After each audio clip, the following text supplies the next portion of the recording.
Vena Northsong watches the Labarum troops, her former allies, file into the city and prepare a defensive line.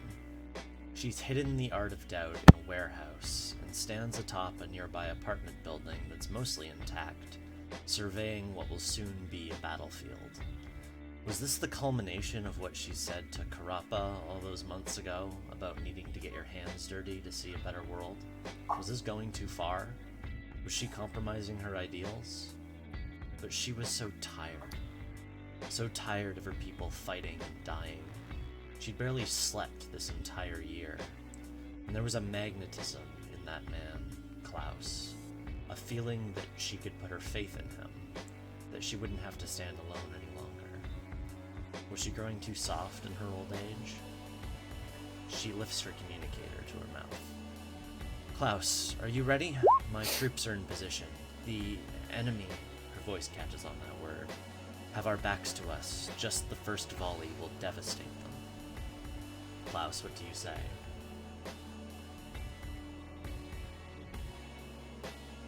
I believe it's time we begin the operation then. Vena Northsong has already turned to rappel down the side of the apartment building. I'll just get into position then. She walks briskly across the street and into the warehouse, and climbs into the Art of Doubt. Alright, soldiers. Alright, Klaus. Everyone, commence our operation. And do you say the same? All units, engage.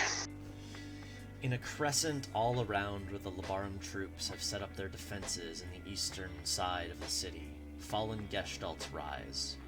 A lone soldier walking by sees one of them stand up right near him, and he gasps and dashes into a nearby alley. Sir! He yells into his communicator. Sir, we have enemies behind! A storm of gunfire like the earth cracking in two drowns him out, as the Gestalts all fire as one. Machine gun salvos, rockets, high-energy cannons, armor-piercing railguns. Each weapon's own unique sound of death combining together in utter cacophony. The Labarum line doesn't stand a chance. Vena Northsong dirties her hands with the rest of them. The Art of Doubt's cannons join the rest of the cacophony as the Labarum troops are torn asunder.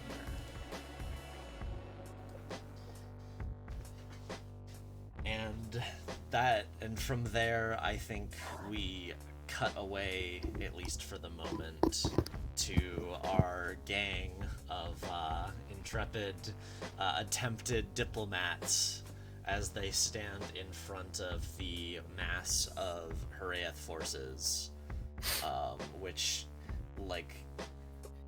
people are still confused that they've stopped. I think probably the, commander of the points of authority is giving them a running commentary of what's going on. And coming up on our left now. What? Oh yeah, more like trying to explain things, but also they barely know what's happening. I prefer the idea that they're just being a typecaster, but yeah, that makes more sense. Do you think the Machine Combat League has typecasters? Sorry, go on. Probably. Where we last or whatever they're left off called with this little negotiation was, I believe, Killian basically being like, we don't know what you're talking about with this alliance with the Free People, and then his second in command was like, well, actually, that was a thing that was said, and he was like, well, we don't have to listen to it, though. That's your alliance, not mine. As far as I remember, there was some agreement made, though. Yeah, Anne went on private chat with Killian Yes. and started talking about Project Gestalt with him. Yes, right, that was the very last thing.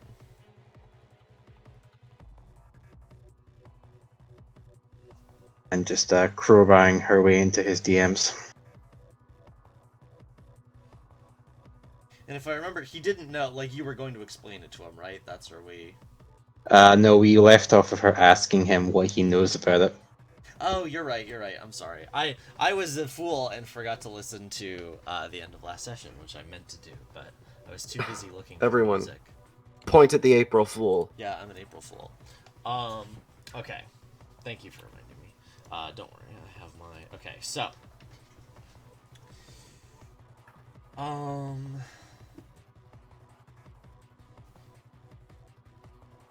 Killian, like,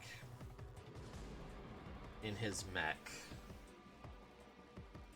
folds his hands together and, like, looks really serious and says,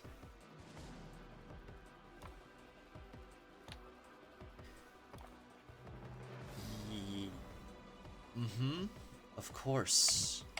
Of course I know about that. So you just cut to and smiling. So, do you know? Why, yes.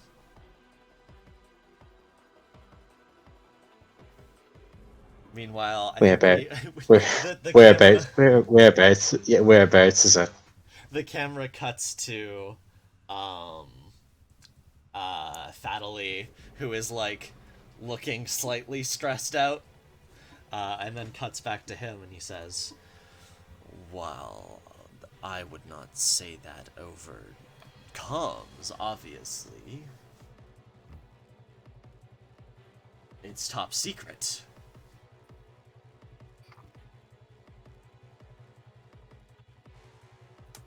I think at this point we just cut to Anne just staring at him, and then we just cut to her going, "Alright, we're in private comms, so you don't have to pretend you actually know what it is, but How dare you make such an assumption about me? fine then. For the sake of convenience then, I'll just explain what it is, since you obviously know anyway." Well, if you would risk such important information, I can't stop you. And then I think what happens now is that Anne just basically covers the basic salient points of it. Uh-huh. And he's like, why, That it's a yes, of project. course I know that. That it's a project that has been. And then we get to the crux of it, which is. So, in short summary, it looks like your dear old dad's trying to find a way to cheat the throes of death. Isn't that nice? It's, hold on. Do you say that it's finished? Did we tell Sita it was finished? I don't believe so. I think we gave her like enough information to convince her. So yeah, if I didn't say that to Sita, I'm not saying it to him. You're not telling him it's finished. Yeah, I'm telling him that it's Okay. potentially, it's capable of being finished. He says, oh, well, yes, like I said, I knew of this all along. Father is always performing his little experiments, but it's not as if it's ever going to get anywhere. It's magical nonsense. You're right. But it's still magical nonsense that we managed to pull someone out who disappeared there. How many years ago was it? It was 30-ish years ago, around there. Just say 3 decades ago, and it'll 3 decades ago.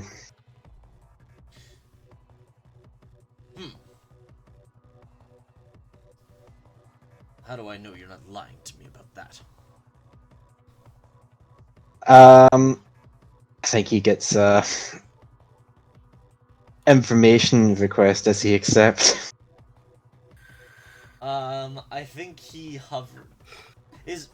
I guess. It's just you and him, right?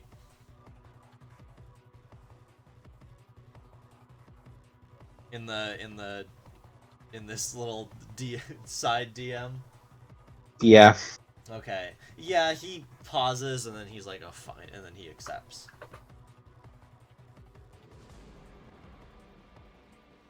And then looks at the information and frowns and says, well, I guess there is something to it after all. What are you telling me this for?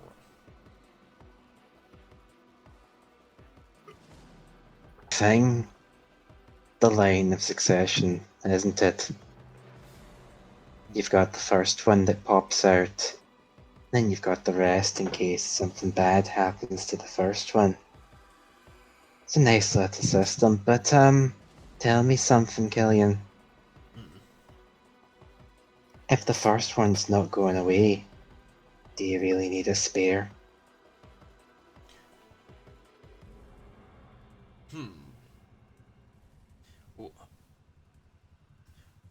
Well, I'm very insulted that you would call me a spare. I am of considerable use to House Theophrastus. I am one of the best pilots we have, and one of the strongest warriors, and I'm not a half-bad tactician either. He says, lying. he, Oh, aye. Oh, aye, absolutely. You're very ambitious. And I think we both know that you get away with a lot with your position and all, but if that position stopped being relevant,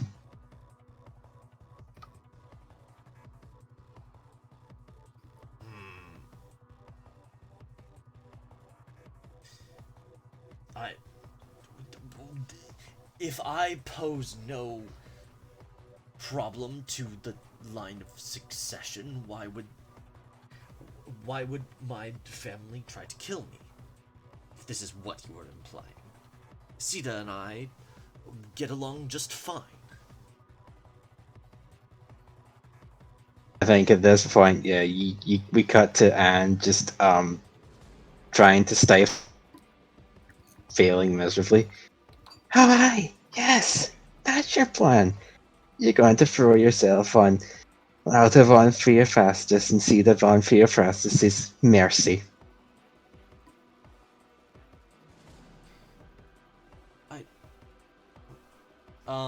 This sounds like a role here. You're like trying to manipulate him. Sure. I'm gonna say it's great effect because he's not difficult to manipulate, but it also depends on what action you're rolling. Great effect with sway. Yeah, I think we're gonna have to go with sway. Okay. God, if only this was Klaus doing this. Anne only has 2 in Yeah, sway. rep. Oh well. Klaus is busy commanding a fight. It's fine. It's fine. How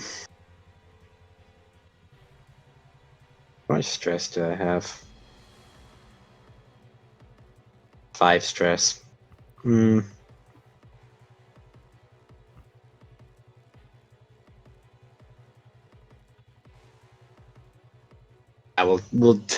We'll trust to God. All right. So risky, great. That's a 6. Nice. Suck it, God. Yeah. 1, 2, 3. Meanwhile, during this conversation, Thaddelie, Indeed. is talking to Mouse and Vicatiel. And what does he say? I think also Or you during have this a- conversation, Go on. I do have a thing. During this entire conversation, I want it to be that Mouse has been gathering information on the vehicles they're facing off against, their weak points, and their limitations. Oh, nice. That's clever. Yes. I also think that Vicatiel. So, what has Thaddelie been trying to talk to them about? I mean, I was gonna get to that. All right, because all right, fair warning. If it's really important, then tell me now, because then I won't do the thing that I was gonna do. I mean, it's not that important, but he was going to. Just get to it. It's Okay, fine. Just fine. answer Mez's question first. Thaddeally says, like, while he's waiting, like in the group call, says, "So Vicatile, who's this new girl? I sense that she's like us, but I haven't seen her before." I think she calms in and says, that's curious. How did you know I was a girl? You give off that vibe. I think that after that. Actually, wait. No, hold on. We've always been doing the Gundam thing of, like, you guys can see each other, like, you have little, Okay. If you don't want to have been broadcasting that, that's fine. But I feel like whenever there's people talking with each other, like, mech to mech, the assumption has been that their faces can be seen. All right, I'll play into that because I like that trope. Okay. Instead, she says, "Did you just assume I didn't know?" I think Vicatile yells over both of their microphones, "Oh, sorry, we're breaking up," and then starts to, like, actively disorient, like, just fuck around with the comms, like if you scream into a mic in Gmod. Jeez. All right.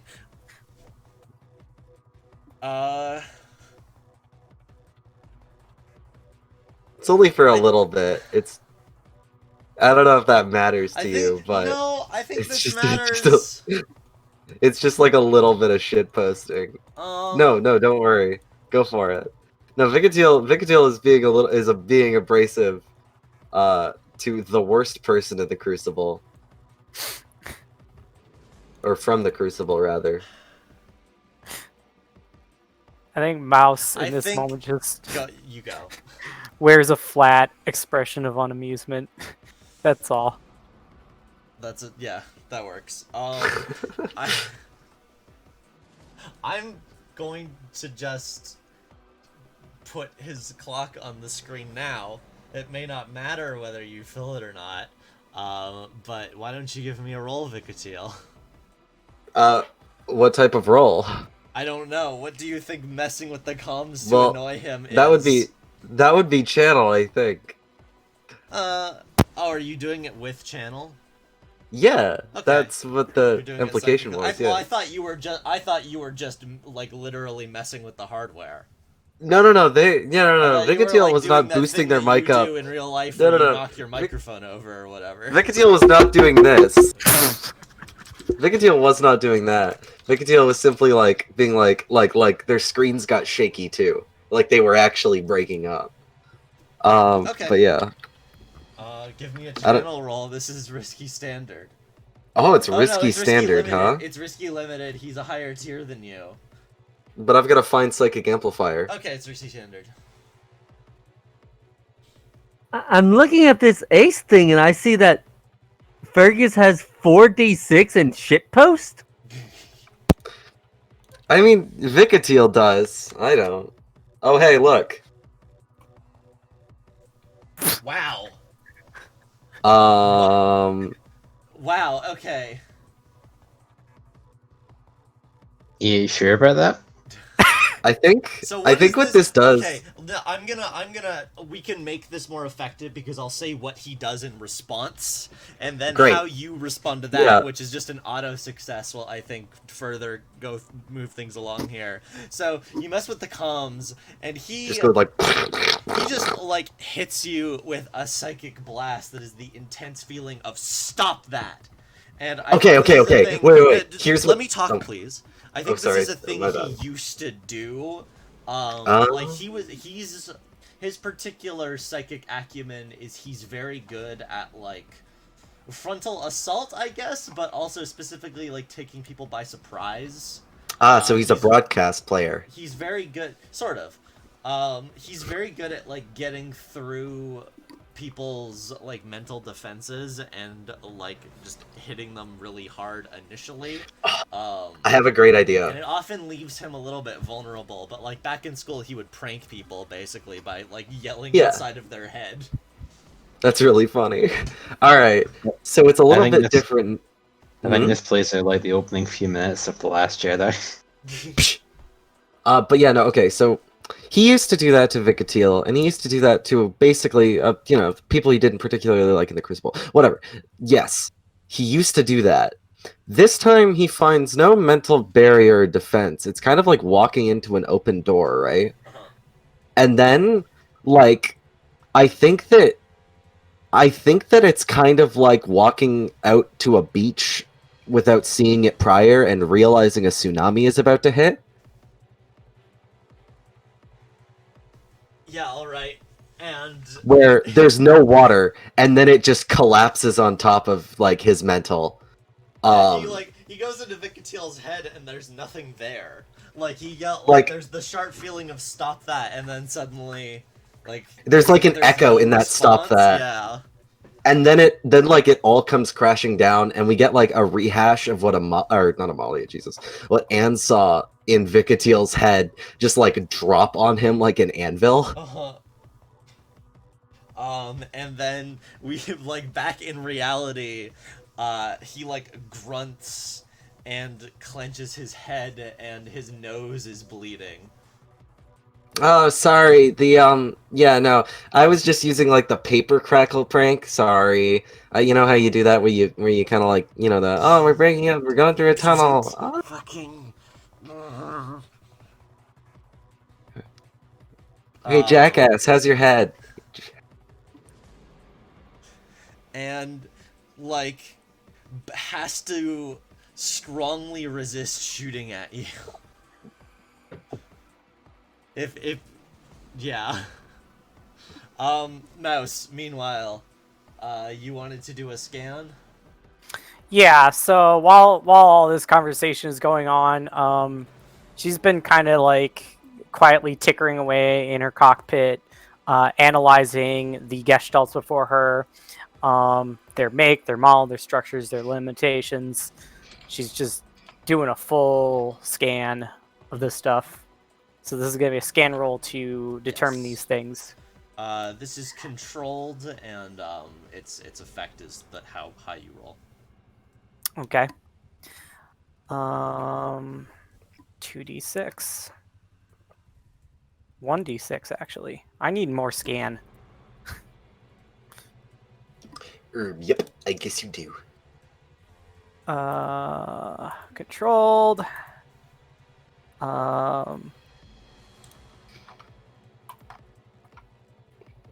Dice. 6. Nice. Wow. All right. No consequence. You guys have rolled 4 6s so far.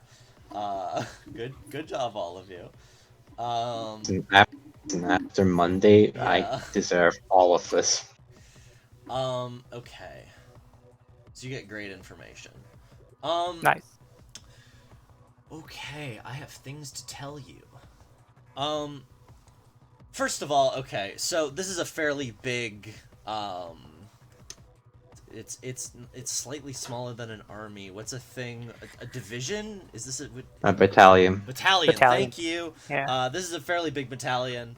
I'm not gonna give exact numbers because that doesn't matter, but it's the usual sort of like there's some AMCs, there's just some like regular walking gestalts. There's actually machines that aren't gestalts. There's some tanks. There are some regular APCs, soldiers, etc. All of the gestalts except for this team in front of you are the regular foot soldier affair of the basic tarot suites. There's like nothing too special there. Like some of them are particularly well equipped compared to like your usual fare, because this is a tier 5 battalion after all. Mhm. Gillian takes good care of his troops. Like the armor's particularly shiny. There's like the weapons are high grade, etc. Now these guys here. So Sword Mark IIs are a very new thing. I think these are the prototypes that Killian was given first and foremost, since he is the vanguard of Theophrastus' forces, and they're basically, as you can see, they are spiky boys, and these spikes are basically they can shoot them out and will interfere with various technological interfaces and stuff. They're sort of they're tipped with prolaton burst particles that will explode inside, and doesn't do a lot of physical damage, but fries a mech's hardware. So They're bad news for the Valkyrie. Yeah, they're basically extremely targeted EMPs in a way that doesn't damage other surrounding mechs. And they're regular, you can see what weapons they have on them. There's a bow that has a huge quiver of these similar spikes that are longer. This one of them has a grenade launcher of some kind. One of them has a pile bunker and a rocket fist, and some kind of mortar launcher on its back. And the other one has a heat blade and also a mortar launcher. But yeah, you gotta watch out for those spikes. They are also extremely agile with those weird backward bending spiky legs. They're especially good at moving in fast short bursts. Meanwhile, we have oh shit, I don't think I gave Thaddeles mech a class, because I'm a fool, and it's not the fool class because we already have that. I'll pretend I insert the class here. I know I still have classes yet that I haven't assigned. Doo-doo stinkum class. Yeah, sure. Yeah. Hangman. No, I think the Hanged Man is... Oh, maybe I haven't used the Hanged Man. Just checking. Star Fool. Strength. Oh, I think Hanged Man is... Oh no, Nails isn't a... Yeah, you know what? It's a hanged man class. Or a... Yeah, no. Hanged man class, and has all these has this arm that basically creates shields in the air, made out of concentrated proton particles, that it can throw around and kind of control. It is again a very top of the line mech. There aren't many of these in existence, or aren't many of these with this technology in existence. So you gotta watch out for that. And finally, your scanners barely know what to make of Killian's Emperor class mech, the Catalyst. It's got...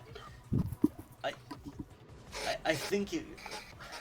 I don't know if your scanners super understand what's going on.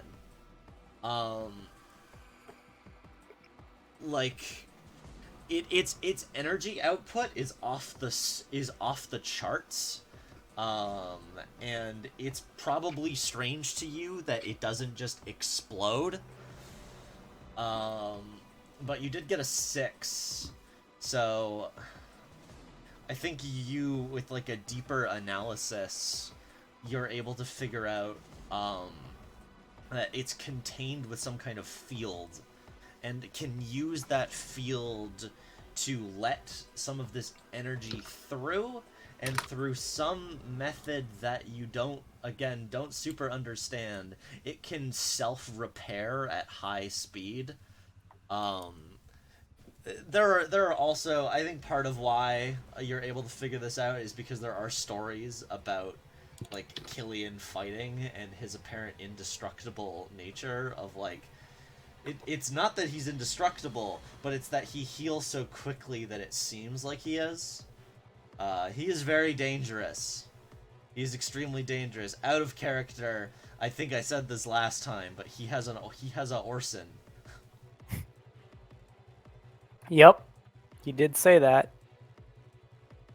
So Mouse discovers all of this while Vicatiel is bullying their old classmate. I think after she compiles all this data, she's gonna zoop it to her fellow pilots. Nice. And I think that Thaddeus gets a break. As Vicatiel begins to read this. And I think that is there a means of like contacting a pilot about now without like it being like ending the Skype call and opening a new one with just them, Yeah. or is Who do you want to contact? Mouse? Yeah, you can do that. And I think that there's like a brief pause in Thaddeus' bullying as they're like, hey, so I got the thing you said. Then you understand the situation we're in. A pretty fine one, actually. I don't know what I was expecting, but I was expecting better. Because, they do like a little hand gesture. If we do get into combat, you want to know what it is? Winnable. She kind of cracks a smirk at this. In spite of herself. Because, like, it's kind of a, of course you would say that sort of situation. I already have concocted a plan C.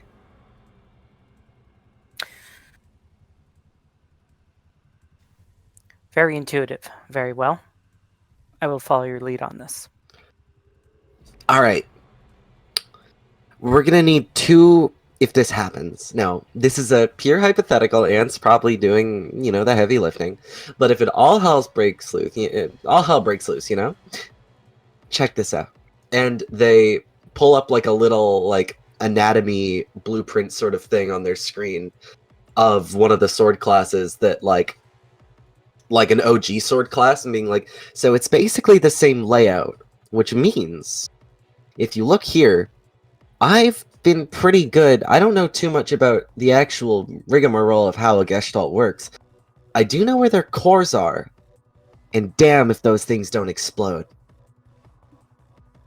So, my idea is to, if we do this, start working down on some of the weaker mechs and take their cores, maybe make like a bandolier out of them for a few seconds that we'll have, and then whip them at Killian. It's basically like a nuke, so we don't have much time to get out. Vicatiel can say this out of character. That's not how that works. But you can definitely destabilize a Gestalt's core and throw it at someone. You can't make a bandolier out of, like, you can't pull them out. Yeah, Mouse probably knows that, which is why that was the second thing I was gonna say. Yeah, that's not how fusion generators work. No, I know. I think she's gonna say that too. She's just gonna be like, "That's not how fusion generators work." But all right, then we fold the whole Gestalt. Okay, never mind. Yeah, and then we can cut away. Okay. The art style changed for that. I was explaining to Vicatiel how fusion reactors work. Stuart. Remember and put in units of Hiroshimas. Yes. Where currently is the Heaven for Everyone? I assume you're not directly taking part in this fight. The Heaven for Everyone is not there. No, I don't think the Heaven for Everyone will makes an appearance unless like things go really bad. Okay, but I believe. Go on. I believe our plan was it was going to be in the mountains. Okay, is Klaus there, or is he in the city? Oh. I guess he's coordinating it from the Heaven for Everyone. Do we actually have, like, I guess the only force we actually have on scene is Meowsers. Everyone else is busy elsewhere. Yep. Um. And he's next to the not Gundam princess. Well, no, I think Oh no, yeah, no, you're right. You're right. No, yeah, Meowsers is it. let Don't me worry. see. Meowsers, I was assuming, was in the med bay of the Heaven for Everyone. Still, don't worry, Meowsers. I have something for you to do. That's good. I just, Hello?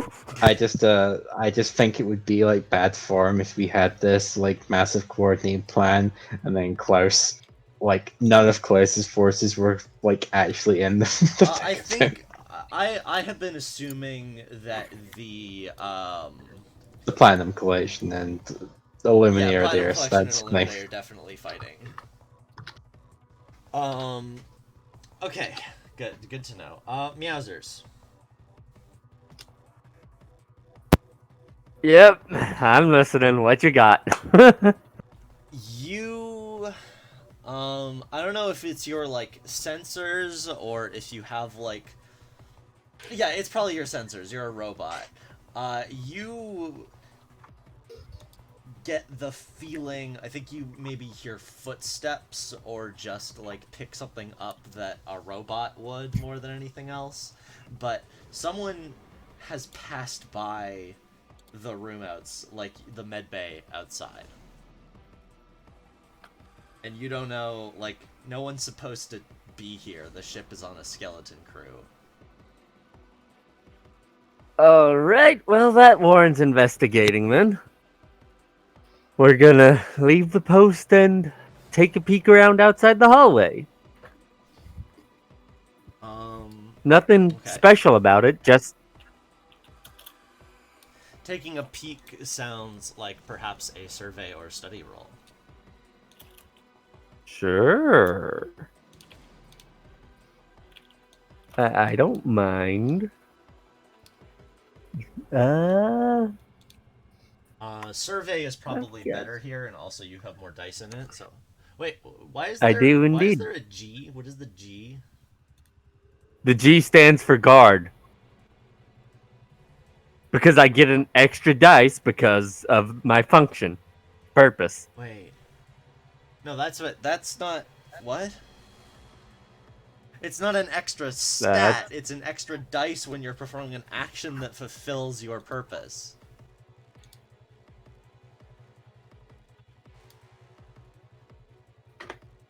You told me that because of my stature, I got the extra G. Because Or of your something. I don't stature. remember. It's been a while, okay? It's been a long campaign. I just add things as you tell me to. It does... Just turn it into an X. I don't care at this point. I'm fine if you have... Other people have pretty high stats. It's fine if you have 2 in survey and the books are slightly wrong, but I don't know what... This is not the way the ability is written. Being small just increases your effectiveness when it comes to situations where you're small, and you get +1d when it is contextually appropriate. I just do what you tell me to, man. Okay, well you must have at some point misheard me. It doesn't matter. Wow. Just mark it as an X. Oh. It didn't work. I didn't even get to tell you the position and effect, which was going to be risky. Okay. This is great. This is perfect. Okay. Hi, Mina. So, you get Bye, limited Mina. information. Which means...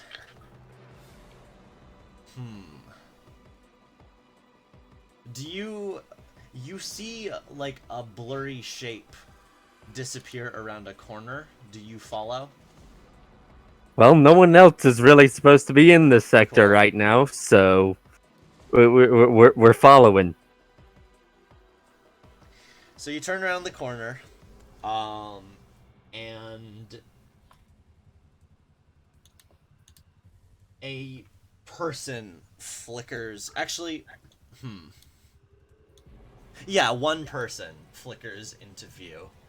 You have never seen her before in your life, I do not think. But the viewers at home Ooh. would recognize her Pog. as Xiaoli Kotisen. Let me Yeah. find the image I Yeah. um Yeah. where Let's is she? fucking go. It's just so long ago. This is literally the second session. So it's Bruh. probably okay, I'm at my Numenera images, so it's a little bit above that. What? I eat a hamburger. Hold on, let me get a face ref for that. Well, I mean, I've used it before. Also, I like the mouse drawing you did, Robert. Hold on, I'm not done yet. She looks like a proper Redditor. She's not here. Hold on. Is her image linked in the thing? No, it's not. Okay, well, give me a second. I'm a fool. I was like, yeah, it'll just be here. It's fine.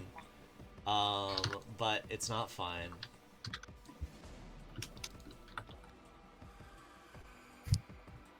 However, I know where it is.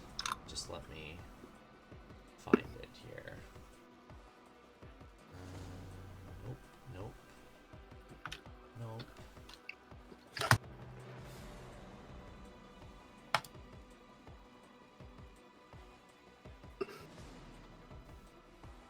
come on.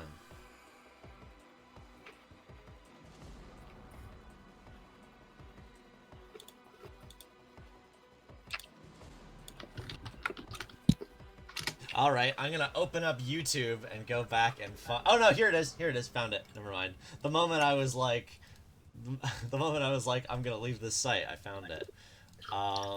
She has like bright hair dyed multiple colors, is not wearing this like cool streetwear that she's wearing, so I'm about to post. She has like a robot arm. Is wearing one of the classic stealth suits that we've seen often in this setting, which is like a padded bodysuit with like reflective cloth that turns black when you turn it off, and like a hood to pull up over your head to turn that invisible as well, and like a little thing to look through. So she's pulled the hood off and flickers into invisibility as she holds out a very large and dangerous-looking handgun, pointing it right at you, Meowsers, and says, "Don't move, cat."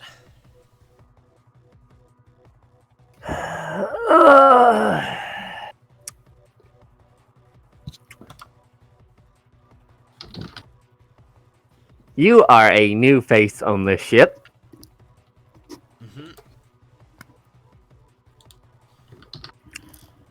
I do not think you are supposed to be here. He zips out his fucking photon cannon. Perhaps you should be the one to not move. Okay. Finally, photon cannon.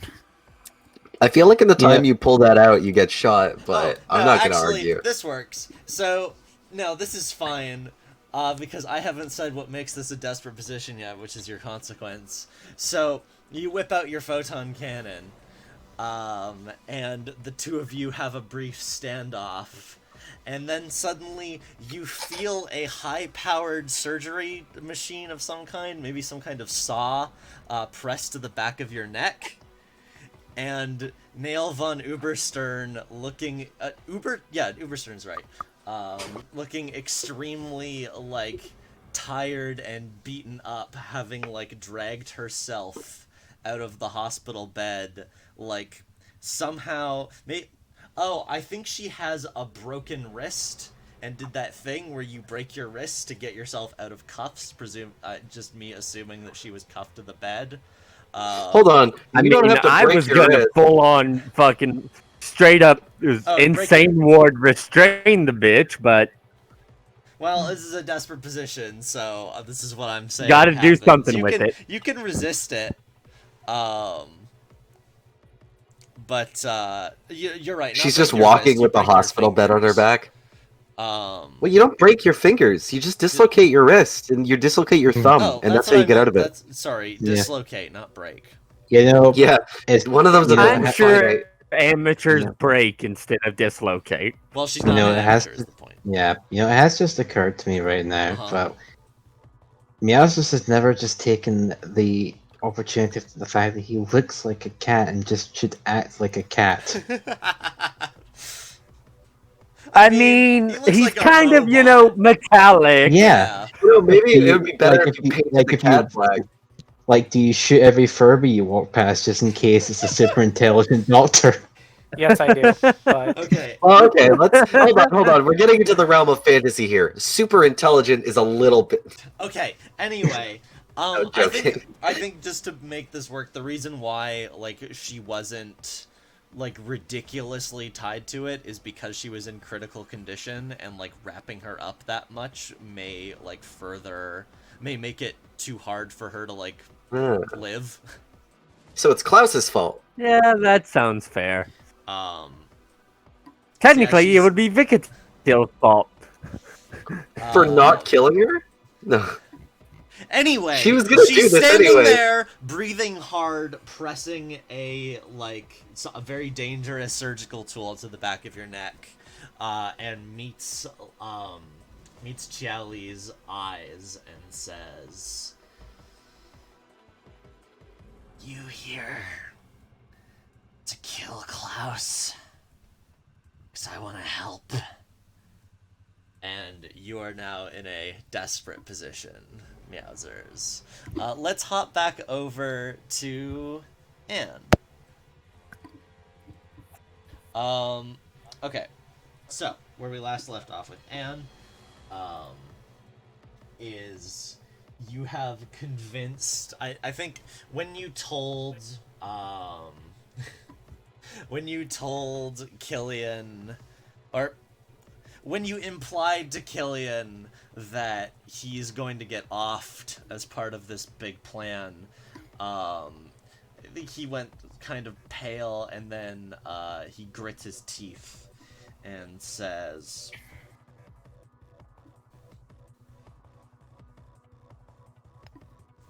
"Well,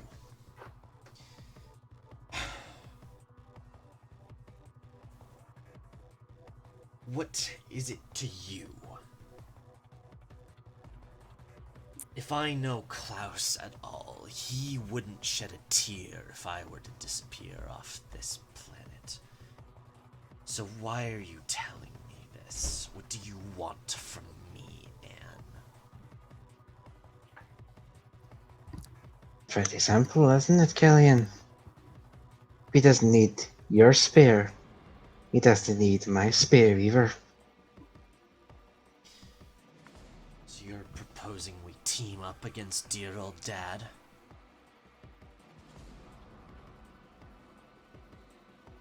The only thing I want, Killian, is to make sure that my ship comes through the other side of this storm safe and sound.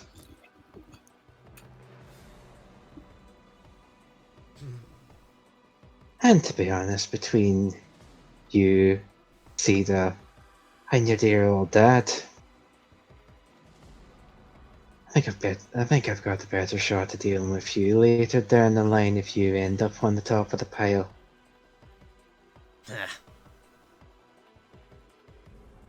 I'm willing to help facilitate it. For a price.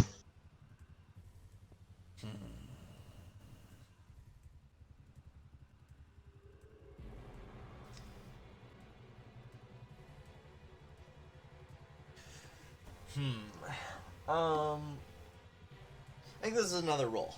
I don't have I'm not certain what his reply is.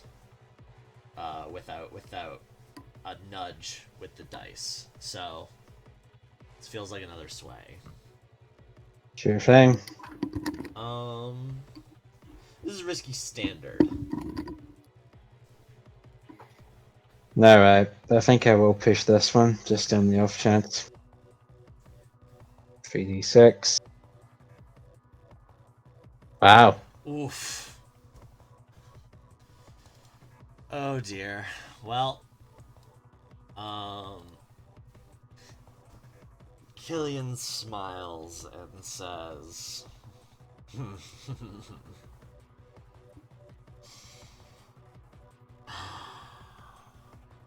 "You know, Anne,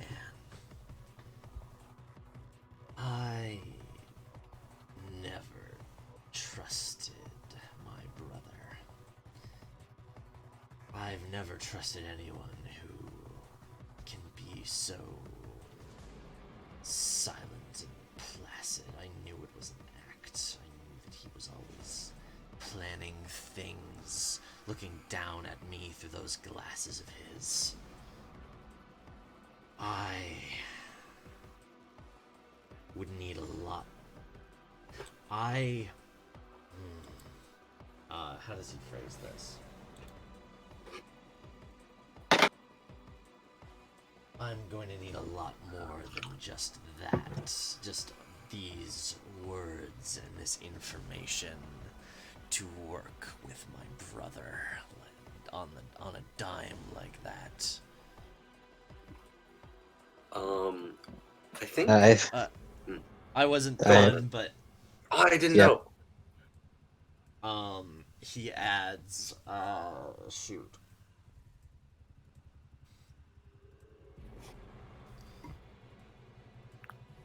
He adds, my goal here is to terrify those little rebels to the point where they never even think about rising up against the Theophrastus family ever again. And putting aside that to deal with a phantom father who isn't even on this planet is not something you can make me do so easily. I'm not that easily manipulated,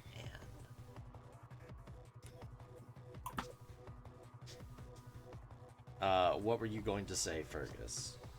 I think that in a major swap of the tension, I think Anne hears Killian getting a secondary intermission call.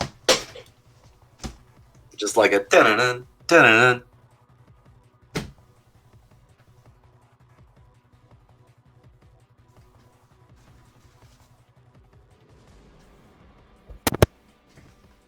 Wyatt? What? Is everyone okay? Hello? A book fell off my shelf. Anne hears this. Yeah, well, both Anne and Killian. Well, Killian Does doesn't say Killian- anything. I'm waiting for Anne to Oh, yeah. respond. Oh, to okay. it.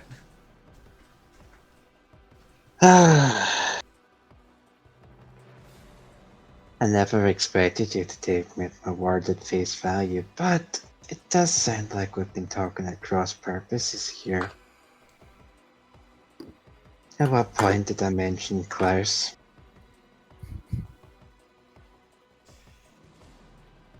So you leave Vicatil ringing. He's calling Killian, isn't he? I thought that. Yeah. Aren't they? No, they're calling Killian. Oh, I heard calling Anne. Okay. My book falling off of my shelf must have. Yeah, no, caused don't worry my about it. brain out of existence. It's not your Um, fault. I don't know.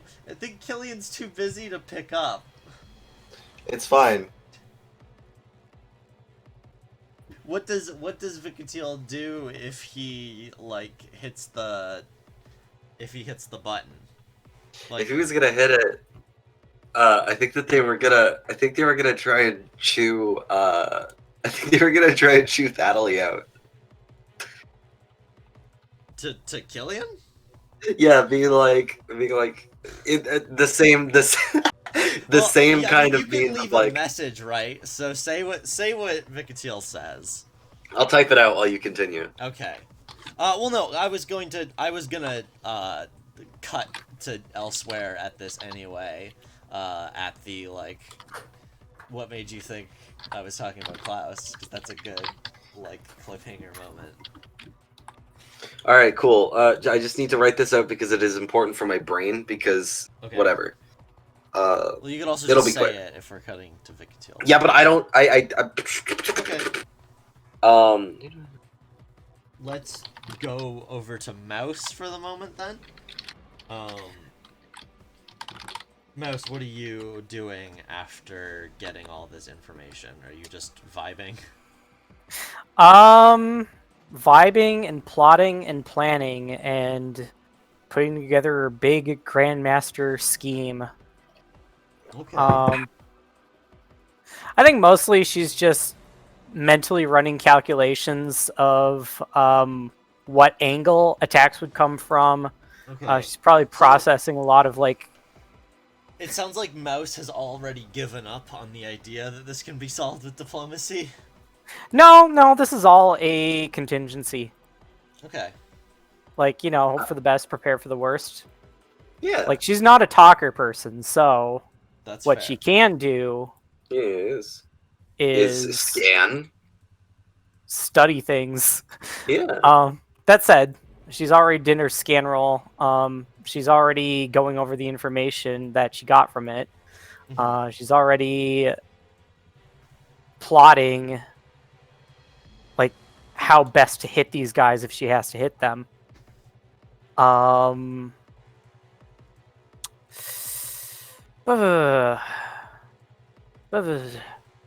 actually have a fucking good idea. Oh. I have a good idea. Would it be a one stress flashback for her to have not had her funnels accompanying her to this battle? That could be a 0 stress flashback, but it depends where do you want them to be is the thing that is where stress. All right. Could you quick describe me the current battlefield terrain we're on and you're in, like, what the area outside of Okay. What? All right, I'm listening. Okay. The area outside of Port Lumen is like nice seaside sort of like foothills. It's very let's see. You're to the hold on, let me go look at the map just in case there's like a specific environmental thing that I'm forgetting around here.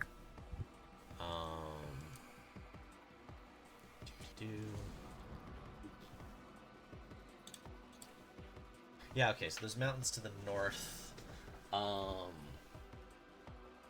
Yeah, no, okay, so basically the troops are laid out in front of you in like a valley. They came up, like the initial bunch of them came up over the lip. And so you can see them out before you. There's like a road that is a little bit ways away that the tanks and the APCs and the AMCs and stuff are taking, and then there's just the mechs were just gonna walk up the hill. And so they're laid out in front of you. You can see them because you're all standing on top of this hill right now, talking to each other. Okay.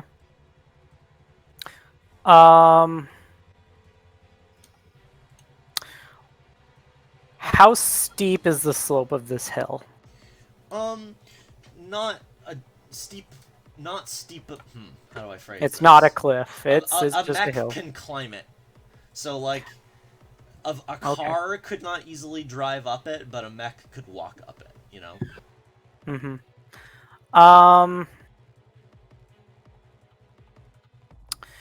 Okay. Steep-ish, but... So we're on a hill. Environment is pretty open. There's not really a lot of hidey spots. Doesn't seem like. I don't know, but sand is a pretty good hiding spot. Sand is a good hiding spot. I mean, there are trees and stuff around. True.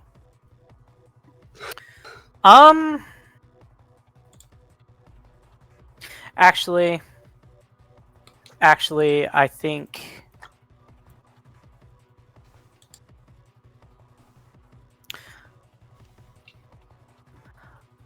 I'm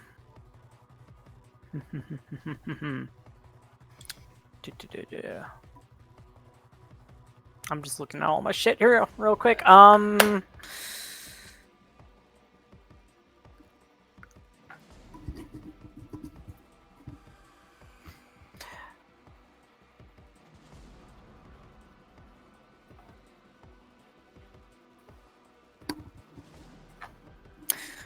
Yeah, I think if there's sand around, I could just have them buried in the sand and have them like set up as a sort of crossfire ambush. Maybe take them off guard if things go to. I think.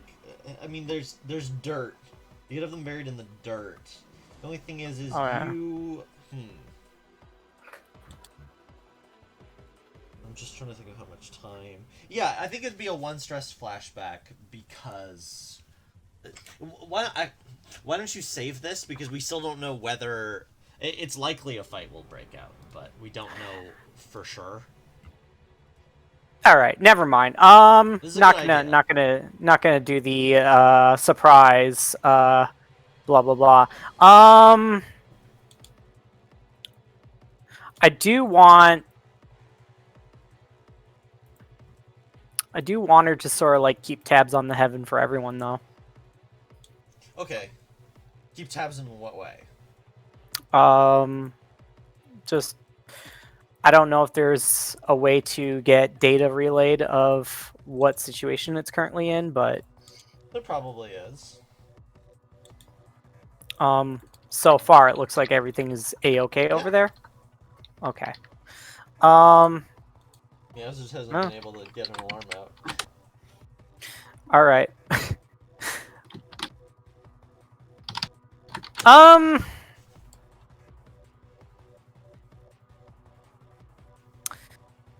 I think, yeah, she's just gonna be on standby, and all the while, there's probably that single tiny anime bead of sweat on the forehead Yeah. in this very Me- tense moment. Meanwhile, in this very tense moment, Uh-huh. I can read out what Vicatil said Yes. Sure. / sent to Killian. Message to Killian. Dear nobility, sir, your impudent second in command is annoying. Love V. And then the image attached. Uh-huh. It's like extremely shitty JPEG. Yeah, it's like 5 pixels. It's deep fried.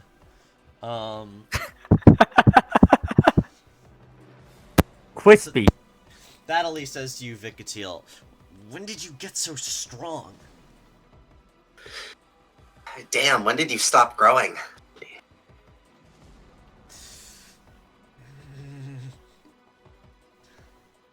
He turns his comms off when he makes that sound. And, like, doesn't want to bother Killian, but is, like, fidgeting.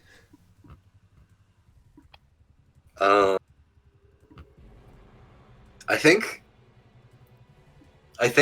Vicatil, like, I think Vicatil takes like a green laser pointer from out of their pocket, and like a little hole opens up in like the upper chest area of the beast I worship. Like it's this weird like kind of telescopic spiral going outwards to make like a hole. Uh-huh. As just like their hand pops out and just starts like waving the green laser at approximately the cockpit like cameras of Thadaly's Gestalt. You're such a bastard. Just so like occasionally, it doesn't always hit, but occasionally Thadaly is just looking over the cameras and then there's It's- just a green. That's fine. No one cares for Glamito. It's not going to be important later. God. I mean, you're not entirely wrong. Okay, that's so basically all you want to do right now is bully Thadaly Vicatil. Yep. I'm completely content to keep bullying Thadaly. All right. Hey Meowsers. Mouso. I'm still here.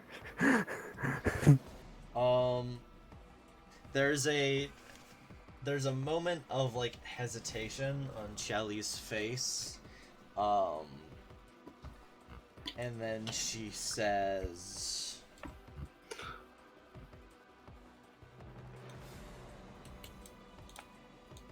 yeah, something like that. You can come if you can walk. Make sure that cat doesn't get anything out. With all due respect to my attackers, Nail is in very bad shape and should not be out walking around. It is dangerous to their health.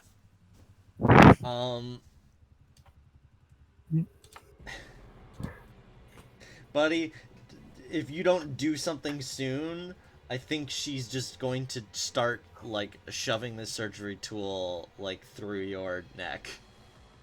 Mm-hmm. Yeah, yep. I felt that. Also, fun fact.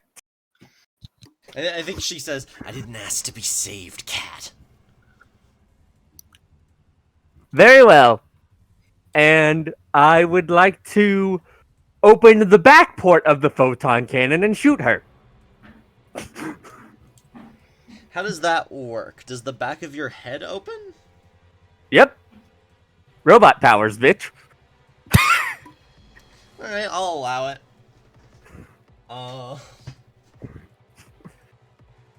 Okay, this is Desperate, standard. Actually, Desperate great, she's pretty wounded. Yep. Yep. And I will be pushing myself for that.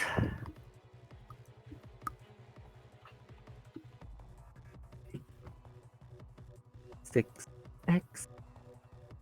Change that to 4.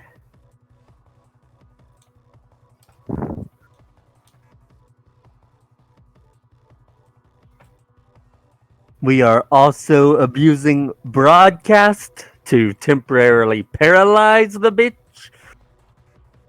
because I am pushing You're pushing myself. yourself? Okay, it goes from, Desperate to Risky then. I finally finished the Beast I Worship drawing in the top right corner. Yay! It's terrifying. It looks like an incomprehensible mass of squiggles, Looks like a but demon that could from Chainsaw Man. that could be just because of how closely I'm zoomed in. I'll zoom out and give it a look in a minute. Anything Does with it count teeth as guarding if I'm guarding my own life? No. Figured not. Technically, indirectly, you're guarding Claris's life. Indirectly, but it only counts when it's directly, because otherwise you can argue for it triggering in many situations. It's true. It's true.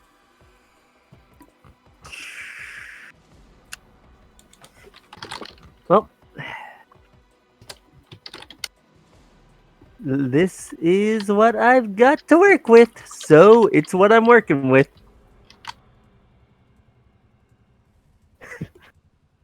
Let's see what happens. That's a Okay. 6. What does your photon cannon look like when it hits somebody? There, the cannon just fucking zip, and the little blue dot. It's the little blue. It's the fucking. We had a name for this the first time when I showed it off in training. I can't remember. Yeah, I remember it being pretty bad, pretty rough. I like to imagine it fires It was at like a guiding. what did we call it? The bug from Men in Black? Something like The Yeah, night it's Oh, really, yeah, yeah. Firefly. it's really small. The cricket. The cricket. So, Yeah, it's yeah. like- Really small, and then it blasts out into a huge ass So it's a- explosion. so it's a massive recoil blast, and it sends Meowsers flying as a result of shooting it. It would, presumably, right into Chow Li.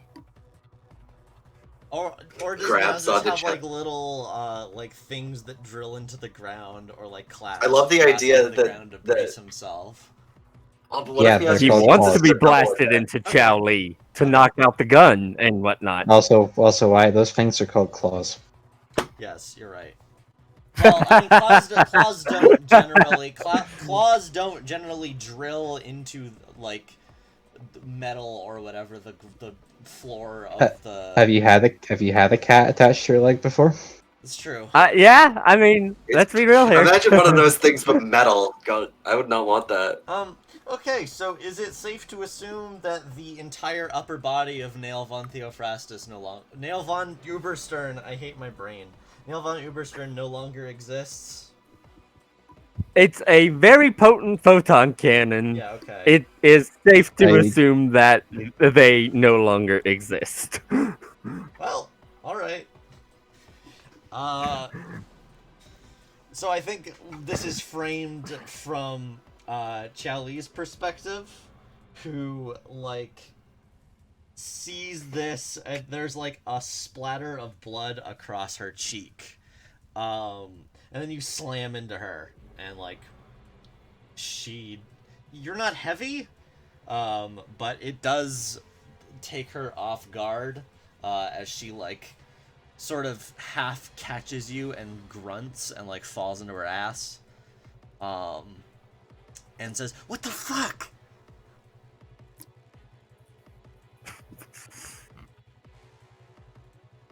You pose Alright, I the get threat it, you're dangerous. to my ship.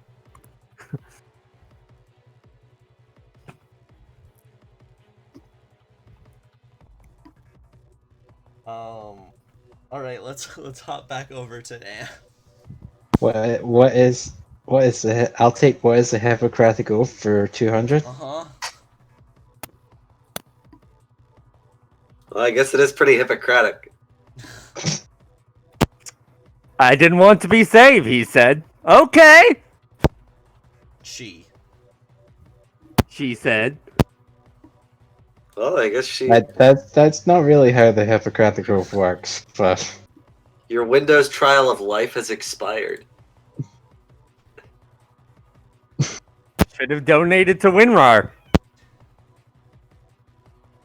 Yeah, it's only $3 to donate to Wikipedia. Come on.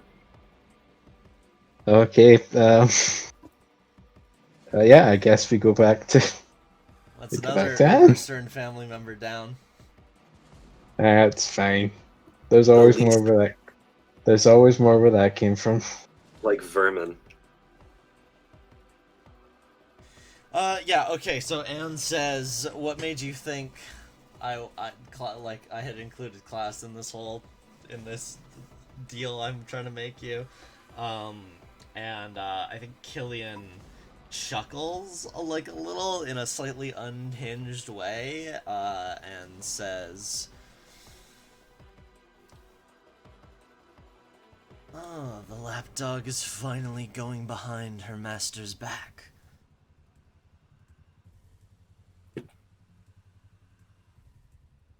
I think I said it quite clear at the start. I want my ship to come in at the other end. That's the only qualification here.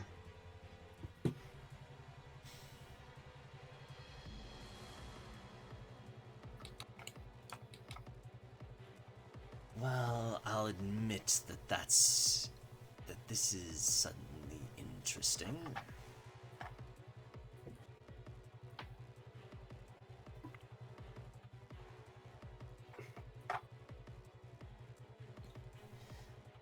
Tell you what, Do you want? let me go and deal with those rebels, and we will talk further about this afterward. And I mean that. We'll make no aggressive actions toward you and yours.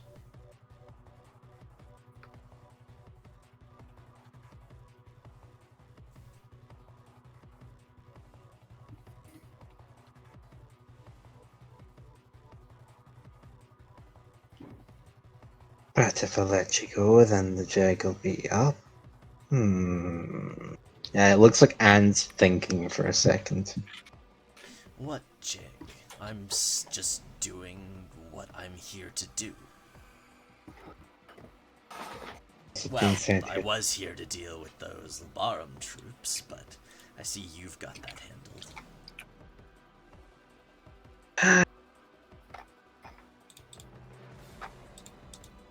I've got an idea it will work out for both of us then.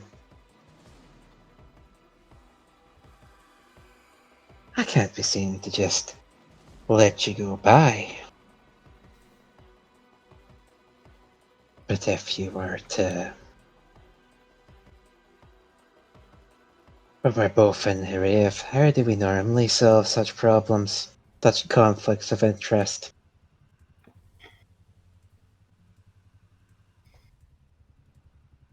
Hmm. Well, often it's with a duel. I'm so glad we're on the same page.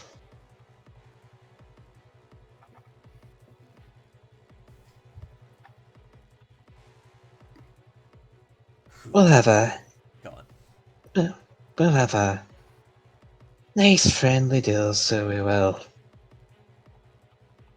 That'll have fulfilled my obligations. And if you should happen to get past me at that point, well, wouldn't it be on my head, would it?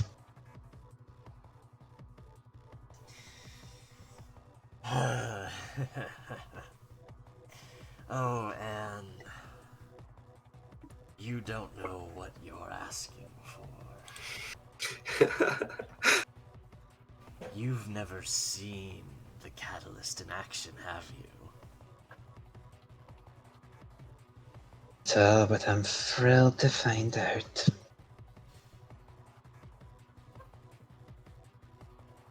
And I mean, I think Go on. at this point, Anne closes their line of private communication and goes back to the other two. Hi, Anne.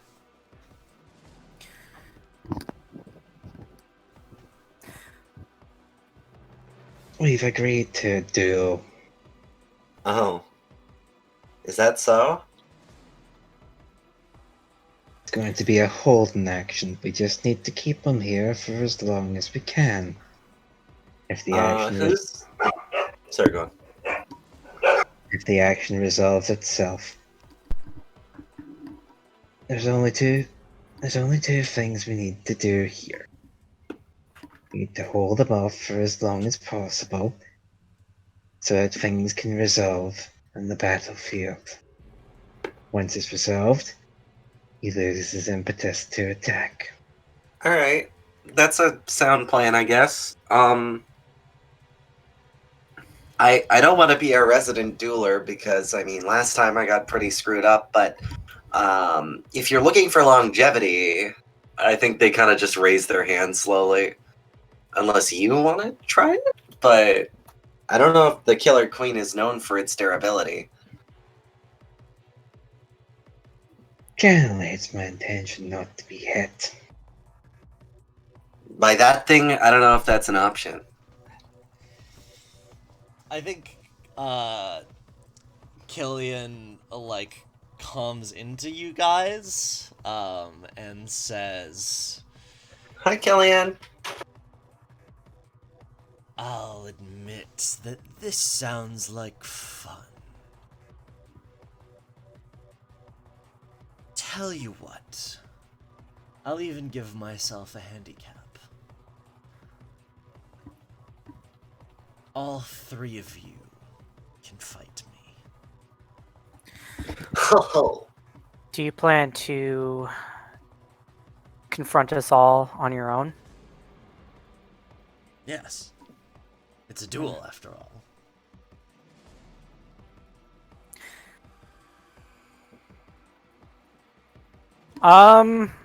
I think the funnel's on the Valkyrie power up then. Yeah, okay. Fine by me, I guess. And their hand retracts, the beast I worship's wings start to extend into a semicircle over their head as the Psycho Brand's blade is connected off of their tail onto the sword. Its tongue rolling out of its mouth as it just looks at the catalyst with a weird mechanical hunger.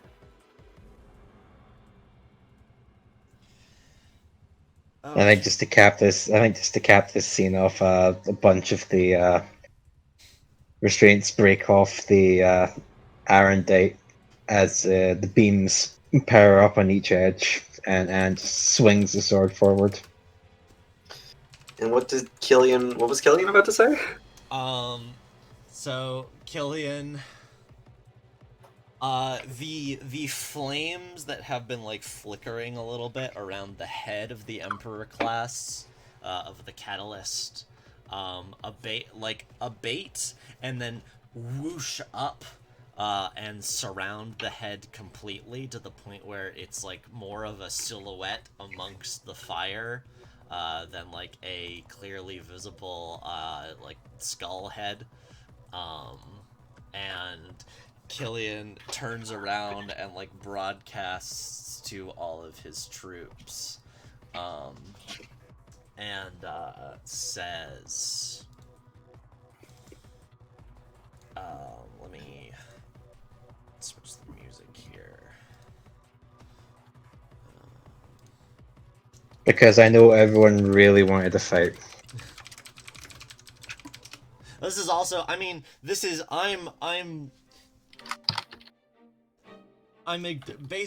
he will agree to these terms. I'm going to put this clock aside for now. You figured out the thing that would definitely stall him.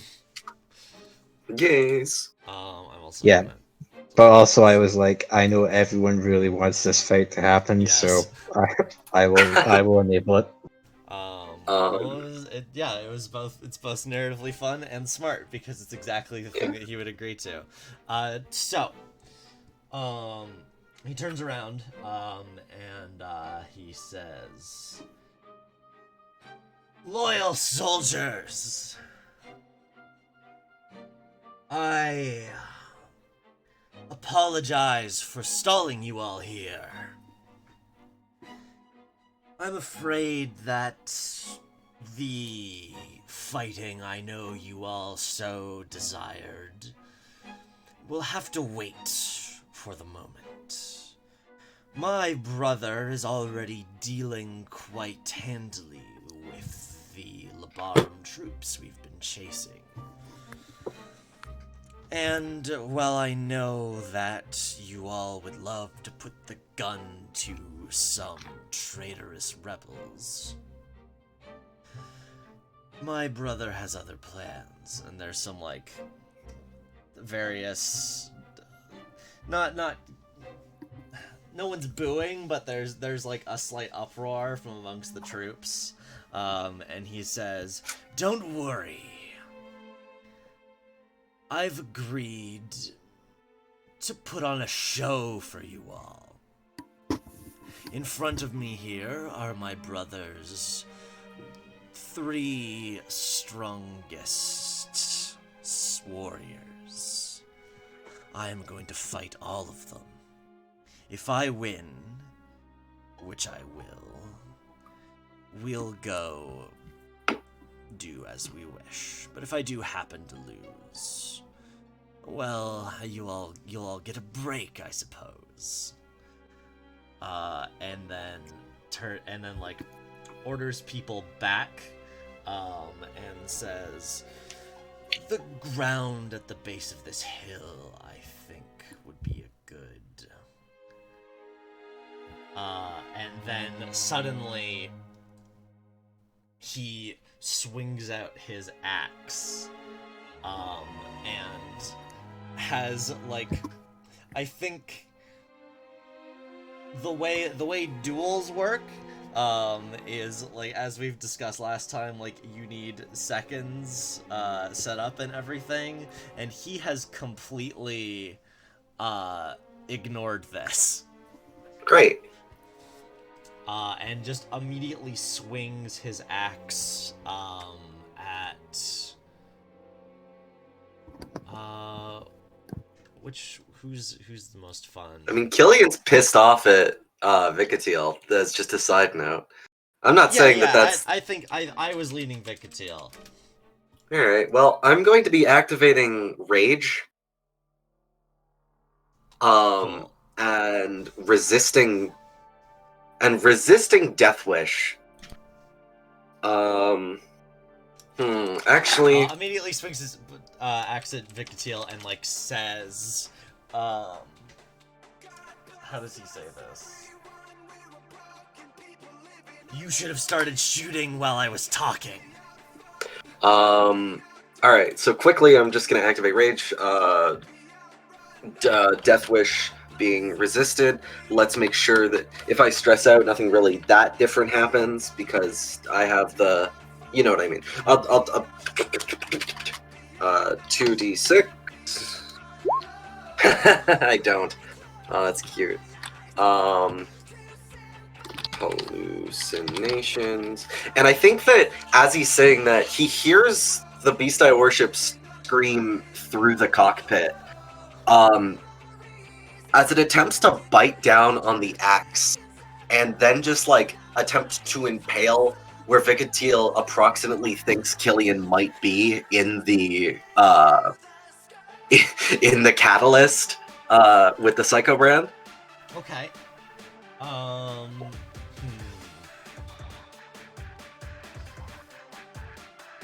I'll say my like initial, because of the roll at the start of this, my like initial situation thing, I think I'm keeping it as desperate, especially because Great. he's taking you by surprise here.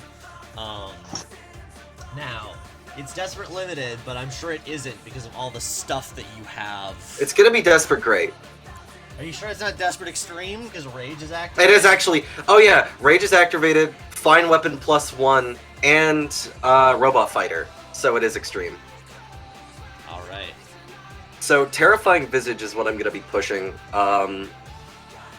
As like I feel like a couple of the points of authority, like we get inside camera shots because they know what the beast I worship is, because Red Comet is a thing. As they're like you see the sweat beads on the back of their heads. Anyways, okay, so that is 4 from battle, 1 from pushing myself, another 1. Wait, no, plus effect. I don't know if that matters anymore from advanced prototype. And then a plus another D from Daredevil. D, right? Yeah, I get. Wait, so your advanced prototype is the weapon? Yeah, the Psycho Brand. Okay. So it is 6 dice in battle Nice. as of right now. One of these is going to be not a 6. They're all going to be partials, Okay, and it's so going to be you bite- hilarious. and what you're doing is you bite down on the axe handle and then stab the Psycho Brand in the direction of the cockpit. Yeah, Okay, that's a 6. that's 6. Wow. The 6 rest and are they're failures. all failures. You That is only have hilarious. 1 dice. That's very funny. As like I think steam comes, like sparks and steam like come out of the mouth of the beast I worship as it catches the axe in its mouth, seemingly no harm to the actual machine, as it's like its thin blade like begins to like glow a little bit as like Vicatile. I don't think Vicatile stops at 1. I think that since Rage is activated, I think the beast I worship is like maneuvering itself like someone trying to just like kill somebody with a knife, ostensibly. Just like rapid, wild movements. So, the spear. What? Psycho Brand's not a spear. It's the weird. It's a sword right now. Yeah. Yeah. So the sword blade chunks through, and I think we see Killian. We see the metal like pierce straight through like the corner of the cockpit, like barely missing his ear. And he says, "Not quite." And suddenly, like, it leaves this huge hole through the center of the catalyst, but immediately it begins to harden around it, and your blade is stuck in it. Oh, wait, can I since there's no consequence, can I explain how that like is fixed? Unless that's like a rival move, I guess. He does get those. Do you want to use one? I don't know. I mean, someone else can also like fictionally get you out of this. I don't know if you want to just break out immediately, but that was me setting up another person's next action mostly. Okay, sure.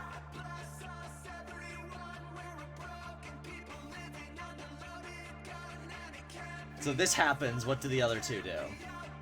We'll go around and then we'll hop back over to Meowsters. Yep. Matt, Do you have something, Ann? You go first. All right, so the blade gets stuck in, and right from the flank, the Valkyrie dives in, and I think during the time the battle was happening, Mouse was maneuvering in the background. She jetted backwards, went up into the air, and kind of like went clockwise to the Catalyst's 5 o'clock. And now that we're here and like, you know, cameras on her, and she's kind of studied this thing. She knows what it's about. She says, engaging in close combat mode, activating Myrmidon, and the spear, the beam spear she's been carrying, another beam extends from the back end as the hands grip it, and it pulls into two separate blades and wields them in reverse grip. The fiber optics on the Valkyrie start to brim red as she dives in. She is going to roll battle. I am going to use crowdsourcing to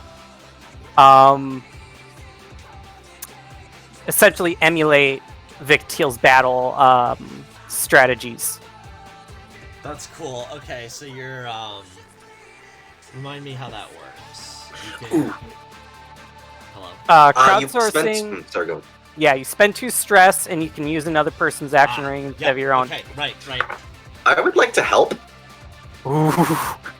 As the second mode of the Psycho Brand activates, as the blade detaches from the handle and it is revealed to originally have been a mace, as the beast I worship starts to just like rapidly kick the blade in an attempt to kick it through the mech, while also just like batting it over the head with like a mace, like a just like it looks like a flurry of many things happening at once. Okay. Do I spend a quirk to assist? No, it's assist is always stress. Could then I do a battle setup action then? Oh, Because I don't want to spend stress. Yes, sure. Okay. This is risky. Oh, it's risky. Alright, so now it's only a 5d6 then. Because, robot. it's Wait, 5. no, it's 4d6. Never mind. No, you're right. I am not pushing myself for this. 6. Okay, Mouse. So this would have been risky limited, but I believe it is now risky standard with the setup action. And do you have anything else that would raise it?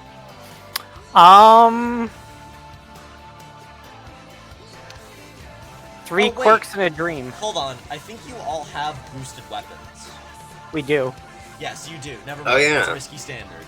I forgot about Nice. that. All right, so risky standard. Risky great. because of Risky the- great. the setup. Okay. Yeah. That's good because fictionally what's going to happen is she's going to come in as blindside, whirling these 2 reverse wielded beam sabers, and the funnels are also going to accompany them with their own sort of like orbiting kata as she just whirls around, Cool. blindsiding this guy with she just becomes a frigging shredder. So 46. Yep. Let's hope this works. If it doesn't, I always have to carry that weight. 6. Oh my god, you guys are wailing on him. Can I say all of the first rolls have been 6? Uh-huh. Weird day. And then We'll take it. I just realized, like, look at Vicatiel's last 2 rolls. Both of them are Vicatiel's 6, only rolls a have been 6, sixes. and then failures. Yep. All the rest have been failures. I also have something here, but that's a secret tool that'll help us later. We love to see it. Okay. So, you just, like, carve into into the catalyst, just shaving bits of it off. I think you like one of your beams, one of the beams from the funnels like slices off the spikes on its shoulders. It like lifts up its flamethrower and blasts a plume of this strange blue like magma flame at you, and you just like barely spin out of the way, and Vicatiel's able to break free at this point. Do you have any like extra flourishes you want to add? Just that neither Vicatiel nor Anne have seen this from Mouse. Like suddenly she's fighting like a fucking seasoned pilot. Yeah. Vicatiel can't see anything that is real right now, but if they could, they would certainly be commending the effort. He says, "Impressive, but what about this?" and stomps the ground, and we see the lines of the sort of veins beneath the armor that cause this, that like are how the strange magma like moves around inside, and like it pumps into the earth, and the ground around you like explodes upward, sending you all, like forcing you all back. And what do you do? Okay. So, what I would like to do at this point is to flashback slightly. Okay. Because if you remember correctly,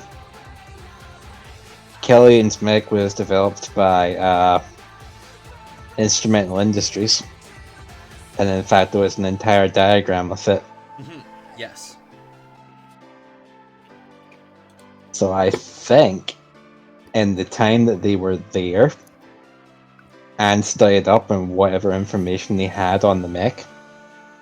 Yeah, it's the captured I mean, I guess I think, okay, you're all smart. You have an like back home. I don't know if you've seen footage of Orson at any point, but it has been on TV. Probably, yeah. This is like, it's different from the plans that you've seen. At this point, like it didn't have the Orson in it, or I shouldn't call it the Orson. It didn't have the in it at that point. However, it is still similar enough that you can definitely use those plans to your advantage here. Great. So I'll definitely, if you want to do like a 1 stress flashback towards starting those, that could definitely increase your position or effect here. Yeah, we'll do that. So I think happens, he slams his foot down. Yeah. And like the ground bursts around you. It's a very like Final Fantasy boss attack. Yeah, we just see Anne going. If it was FF14, like the little AoE circles would appear in the ground. Yeah. We just see Anne going. 0.5 seconds in between the slam and the explosion. Ooh. And is he still like is he still firing the flamethrower at Mouse? No, I think no, because I think Mouse probably like had to fly, but I assume Mouse and Vicatiel like both flew back away from the explosion. Yeah. Yeah, actually, I think that Vicatiel like slid back, and then its wings of the wings of the beast I worship like covered it. That's cool. I like that. So yeah, no, they're out of range of the flamethrower at this point. So it's yeah. So I think what we see here is Anne just activates the thrusters on the Killer Queen, and it looks like she's going in for a high-speed blitz. What she's actually trying to do is she's actually trying to lure him into firing the flamethrower. Mhm. And if she can succeed in doing that, what she is going to do at that point is that she is going to fire her anchor at that arm, and then basically blaze past him in such a way as it drags the arm up and turns the flamethrower on him in the Oh. split second. That's extremely cool. I think that sounds like a maneuver. Yep, that's fine. You're using his own weapons against him. It does make Are it tier you, like, Are 5. you like racing through? Do you use like the cover of the explosion?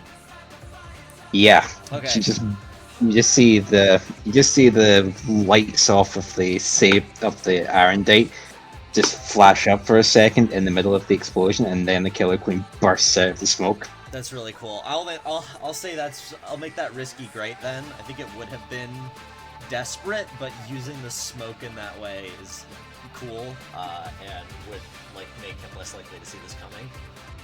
So yeah, risky Okay. great. Okay, and I think I'll push myself, and that's Oh, a quirk right, to do and, that. Yeah. I think as the smoke clears, all of the bits that got sliced off by Mouse have healed up and returned, and the spike slowly jumped back out of its side. I have a gift from this. I don't know if you've ever seen Galgagar. I have not. It's on my list. I had like... I was very ambitious in terms of the mecha anime I wanted to watch in preparation for this game, but then 2020 happened. Okay, so I'll say it later, but basically, yeah. So I'm just gonna fly past. So I'm gonna push myself, which is a quirk, I believe, for this. Yes. This is maneuver. Let's burn. Oh, easy. We'll just burn the jacket armor. Makes sense. Okay, so that's gonna be 5d6. First failure? First failure. Bring it on. 5. Hey, that Alright. means your guardian angel looking after you. So this works. He sprays himself like, yeah, flamethrower. It's exactly as you described. Like he She looks at speeds the and flamethrower, dodges. tries to blast you. And then there's just a gets chunk. hooked. Yeah, and the flamethrower blasts and like melts off the top half of the catalyst. And he says, "Ah, clever. I'd expect nothing less from Klaus's right hand. But you're only a hand." And like still hooked in, I think he like attaches the axe to the side of his leg for the moment and grabs the grappling hook and like yanks you and slams you into the ground and then dashes forward and does like a spin cut, like as you're falling to slice through you in midair. You can resist this, but it would be a level 2 harm. Damage? We'll resist this, thanks. Level 2 damage, yes, thank you. Yeah, I think we'll resist this. So, what's going to go here? Yeah, okay. So I think what happens here is that as the... How's he dropping on her? It's not dropping, it's like an air combo. He yanks you down and then blasts toward you and hits you as you're falling. Great. So I think what happens here is that up until now the Killer Queen's been following patterns, and then just all of a sudden it starts having more human-like motions. This is Anne kicking in the Yeah, this is Anne kicking in the mobile trace system. Yes. Cool.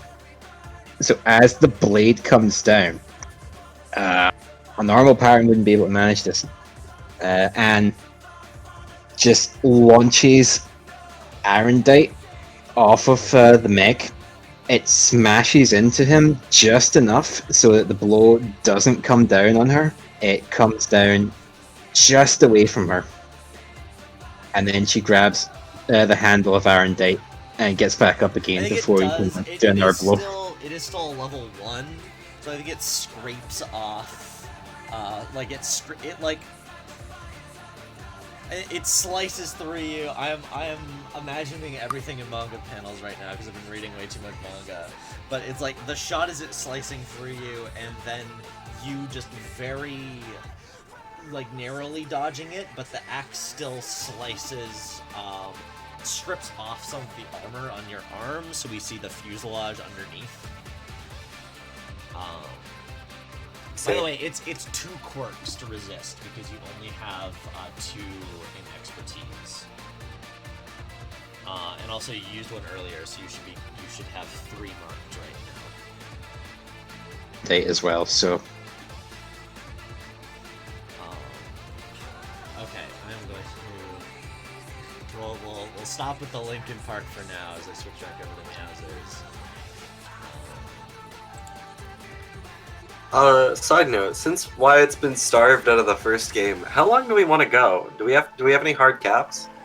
I guess I could go a little bit longer than usual. I don't mind. I don't have a game tonight. Is anyone else fine with doing like another round of this after the Meowsers and altercation? I want to play my hand. I'm Same. Yeah, I'd be down Yeah. to go to Meowsers and then go back to you, and then we'll finish after like this second round. That round of comp. Yeah, alright. Cool. I have a card I really want to play, so Same. and both play the reverse Uno card. Okay, I guess to finish things off, like he spins around. It was like a spinning cut. So he swirls around in midair, turns around, activates the boosters, skids along the ground, sends up this huge plume of earth. I assume the Killer Queen lands on its feet after that. We just got comfy like, that's how you were gonna kill me, insulting. Excellent!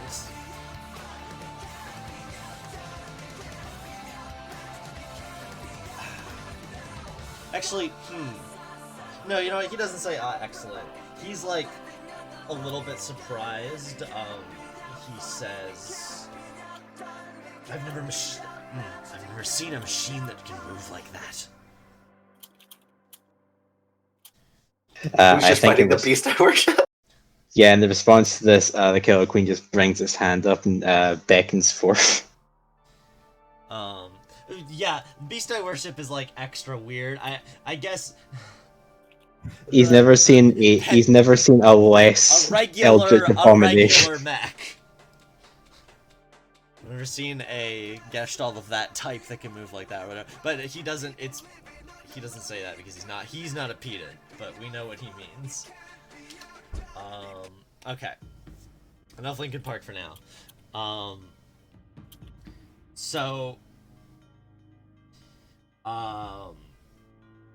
Xiao Li is like on the ground with like Meowsers like on top of her, sort of.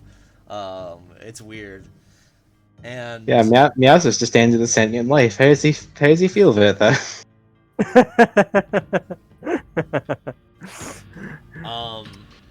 and then like the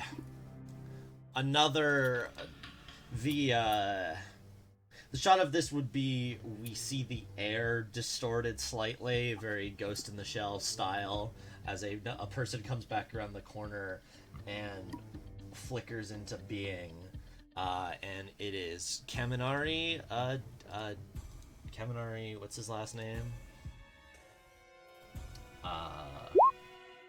Kaminari Diatom, who is played by Takeru Sato.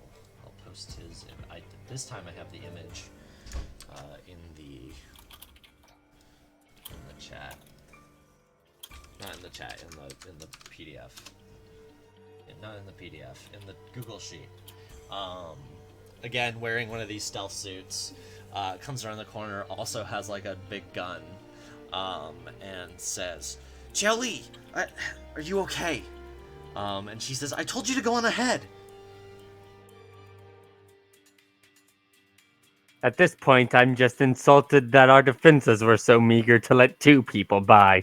I shall have to have a word with Klaus. "We're good at what we do," says Kaminari.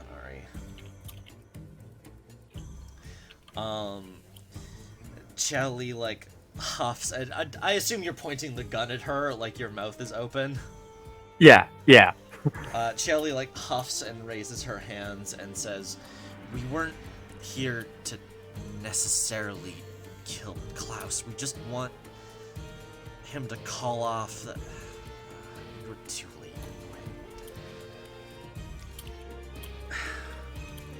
I can't believe you've made us fight our allies like this." A strategic maneuver. And Kaminari says, "We're not too late. We can still minimize the casualties."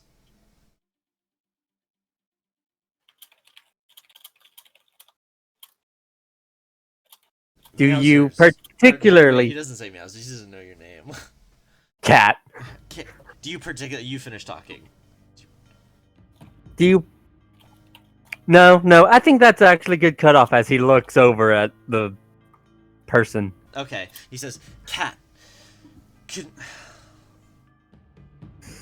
take us to Klaus von Theophrastus." Or...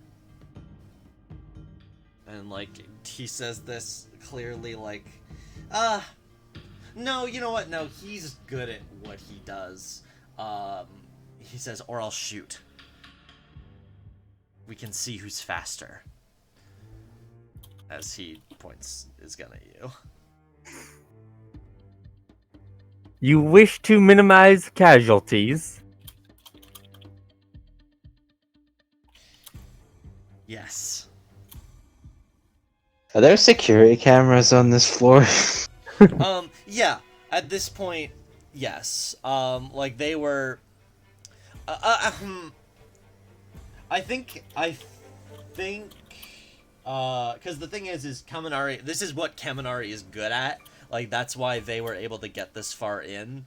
I think Chelly only would have turned like visible again if he had already dealt with the cameras. And not, like, disabled them, but done that thing where, like, he probably has, like, weird little, like, things to put over the lenses that make, like... I don't know how it works. It's some kind of weird spy technology. Or it could also be as simple as him standing in a blind spot. Yeah, but Spies. I assume your cameras are good enough, are, like, laid out well enough that there aren't a lot of those.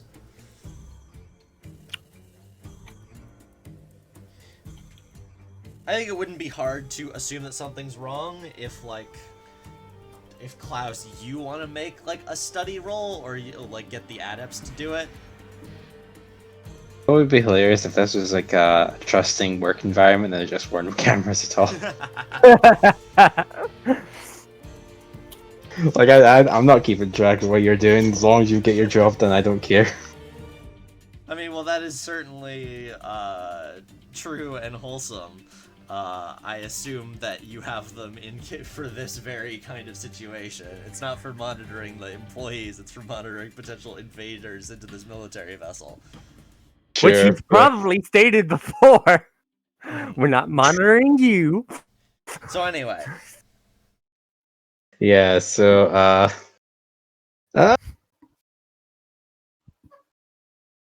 yeah, if the adepts want to roll, that's great. I think Klaus is focused on his stuff, so we'll see if he gets alert to this. I mean, there was the sound of a pretty decent, you know, there was that big pewy. explosion. It's not Yes, that's it's true. not silent. Also, yes, I agree. Fergus Takeri Sato is hot. Yeah, you know what? The plasma cannon went off. So I'll say like there are people moving at this point. but haven't gotten there yet. And also, they're the adept, so they're a little bit nervous about whatever fighting could be happening. I think A couple people in the bridge, like a couple people press up against the door and says, "We'll guard the door, Klaus, or sir." so. I think at this point, we cut to Klaus, who people are saying this, and he's just reaching up to his the comlink thing, and page is sure to be answered.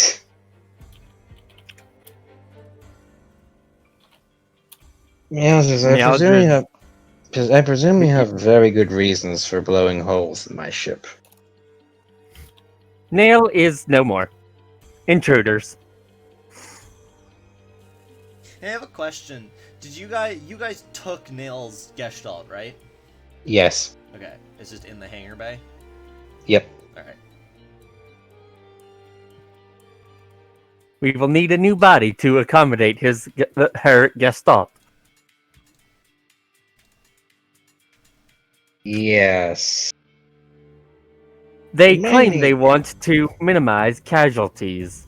Think they might be up for one of your patented chats? Remind me if we ever do take full control of Gethsemane Industries to double check what their definition of the Hippocratic Oath is. Mauser's just kind of like visibly he shrugs. Pinning date for 2 weeks from now. And so we have intruders who wish to talk. Well, they say they want to minimize casualties. Talking is just the best way to go about it. But I do not put it past them to try and kill you. It is ultimately your call. I think at this point, we just hear like the doom doom doom of the Tannoy system. Mm-hmm. You know you could have made an appointment, right?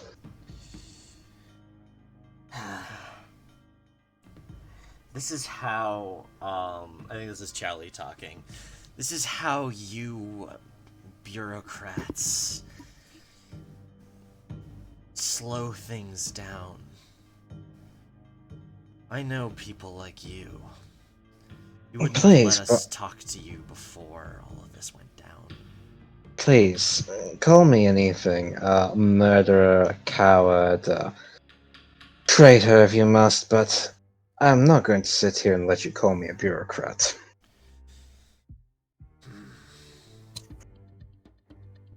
And Kaminari says...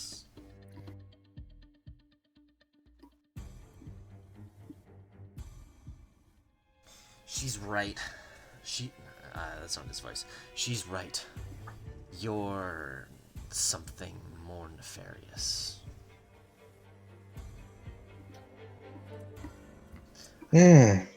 Voice of reason. So, you want to talk then, do you?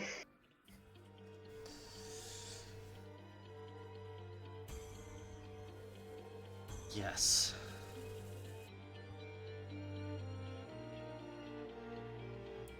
If you do it face to face, where would you like to meet?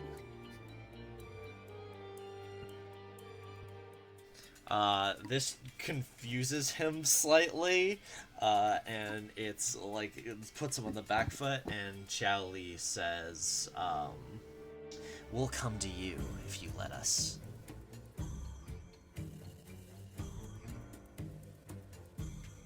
It's very reassuring that you trust me to set the conditions for these talks.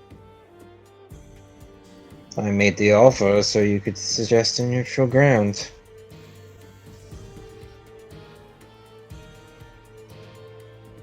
I'd be more interested in seeing what being in the center of your power is like.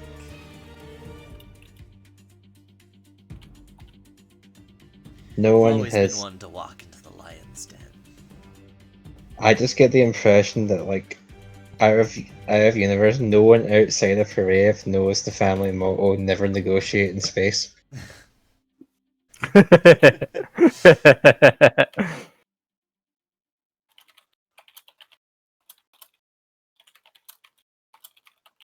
So you want onto the bridge then? Hmm. Most people would call me out of my mind to invite 2 assassins to such a secure location. Yeah, I'll just bring them up here, would you? Not exactly assassins, says Kaminari. We're... How do you put it? How did I put it? Did I describe... Some may call us based.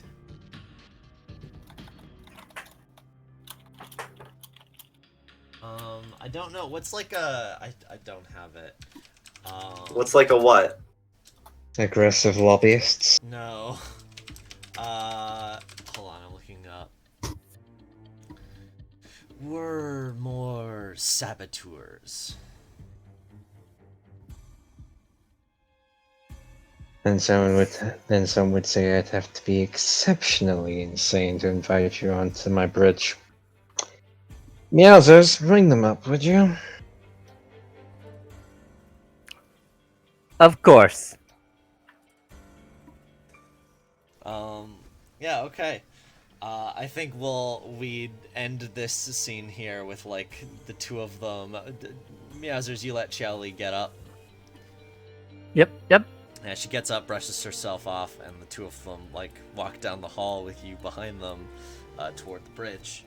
And before we cut away completely from the Heaven for Everyone for this session, down in the hangar bay, we see the purple lights of the head of Nail's Gestalt light up, and inside in the empty cockpit, a like little tube that's like sticking out, that like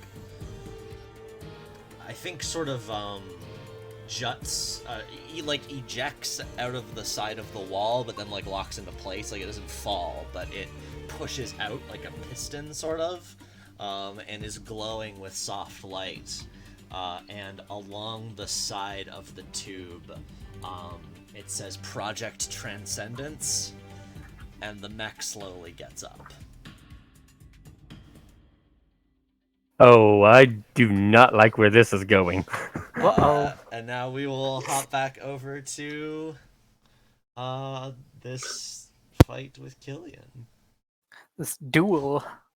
And top of the in quotes round, I guess it would be.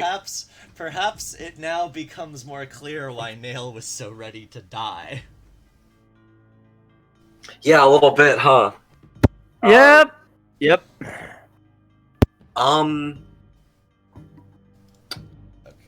I think that Well, let me behind just, the smoke. Hold on. Just to Go ahead. re-describe everything for people, because that's my job as the GM. Yeah. That's my GM ob. That was terrible. I don't know why I said that. Jonah, what are you doing in Wyatt's house? my brain is starting to fall apart, okay? Joba. Okay, so, big explosion just happened. It, like, when it caught onto Anne and, like, rocketed after her, it, like, landed and skidded along the side of the hill. So it's, like, halfway up the hill. At this point, it, like, forced you guys down, to the, like, flat plain, down below. And is just standing up there. The ground around you, like, cracked and burning. Some of the grass is on fire. Smoke, like, just starting to clear. But, Vicatil, if you want to use the smoke, I don't know if you'd be able to use it quite to the advantage that... I don't think it really... Yeah, no. But I think for that... visual's sake. Yeah. I think that Killian doesn't see it, but there's like an audible on the battlefield, like a weird clicking sound coming from the general location of the beast I worship, as its wings begin to fold backwards in kind of almost like a giant pyramid behind them, as it all coalesces down the fuel liner of their main jet. as I think that they just like start to make like a long jumping movement before just immediately being propelled forwards at like ridiculous speeds. As Killian might not have noticed, but the blade of the Psycho Brand was picked up by the beast I worship upon being blasted off, and they haven't connected it yet. As I think that they land their feet, the beast I worship's feet land on either shoulder of the catalyst. Okay. As I think that they are going to try and slam the blade in and use the mace-like handle as like a hammer to the chisel. Oh, that's very cool. As they are just like pounding on this seemingly indestructible mech with an almost, a very human kind of desperation. I'll say,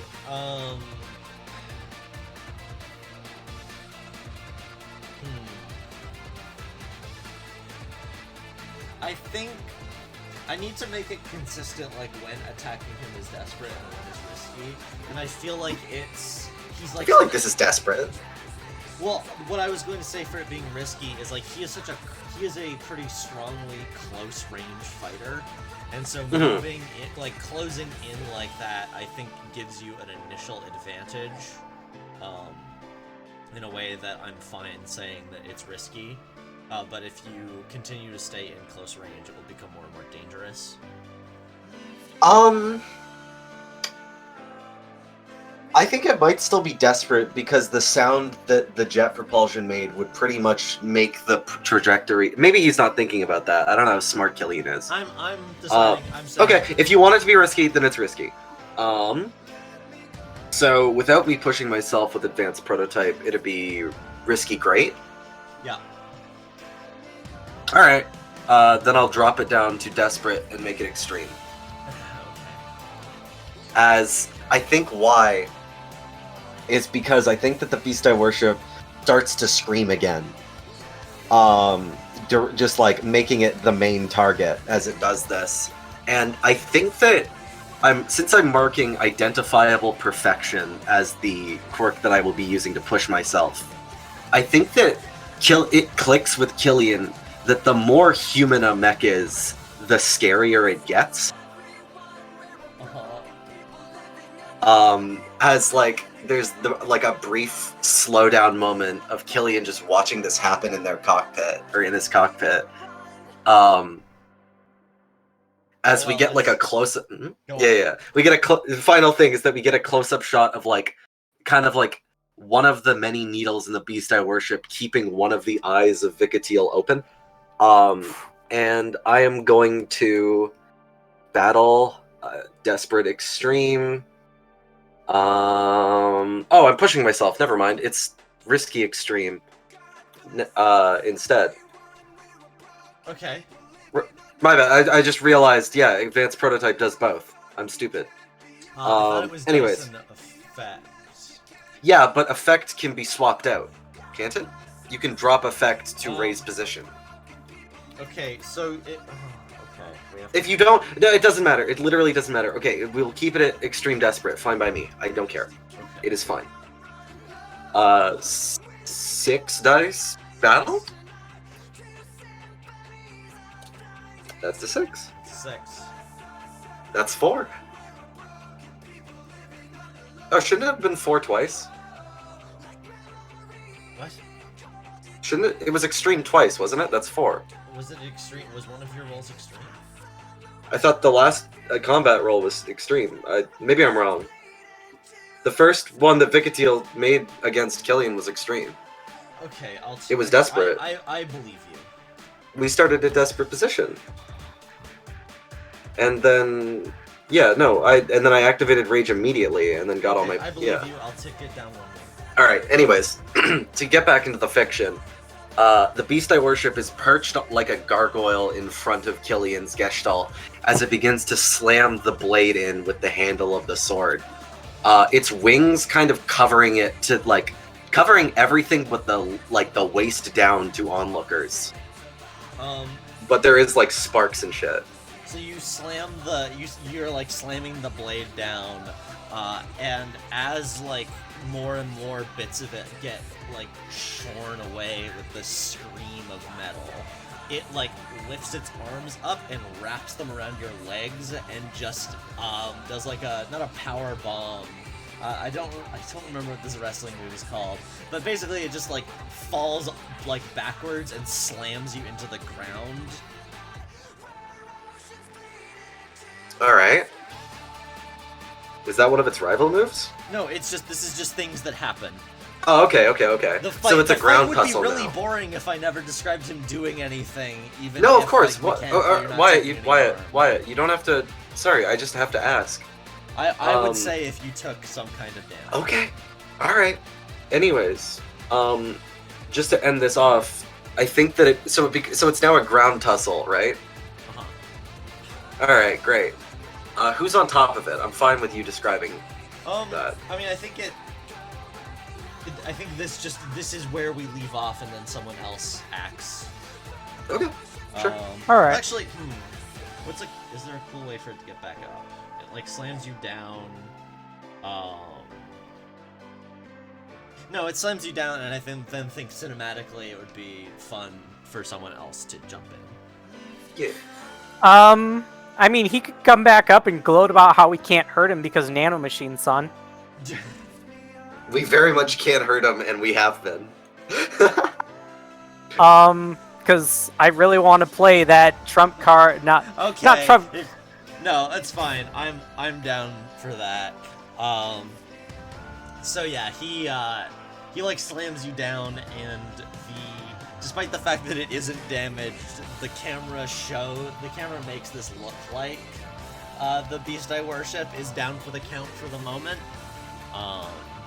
As again, more of its 2, 4, as more of its like chunked up chassis continues to regenerate, and it rises and like stretches dramatically as he says, "Can you see what now? Why I said that 3 versus 1 is perfectly fair? It would take an entire army to destroy me." I think at this moment, final thing, I have the power of the very planet running through my veins. Wow, you're really banking on this being an excellent trick card. all right. So at this moment, Mouse she says, opening Neuralink with Arbiter Sigma, transferring data package, and I would like to have a flashback from the time when she did that cool kata move. She jabbed one of her funnels into it, and that funnel right now is missing from her array. Okay. Because it is stuck in his back. Okay. And she had uploaded a program into it. And she is now using her fucking... She's using her psionic amplifier to transmit a system interference. Excellent. So, what do I roll for this? This feels honestly, well, first of all, spend 1 stress for the flashback. Okay. And this is probably channel? Probably channel.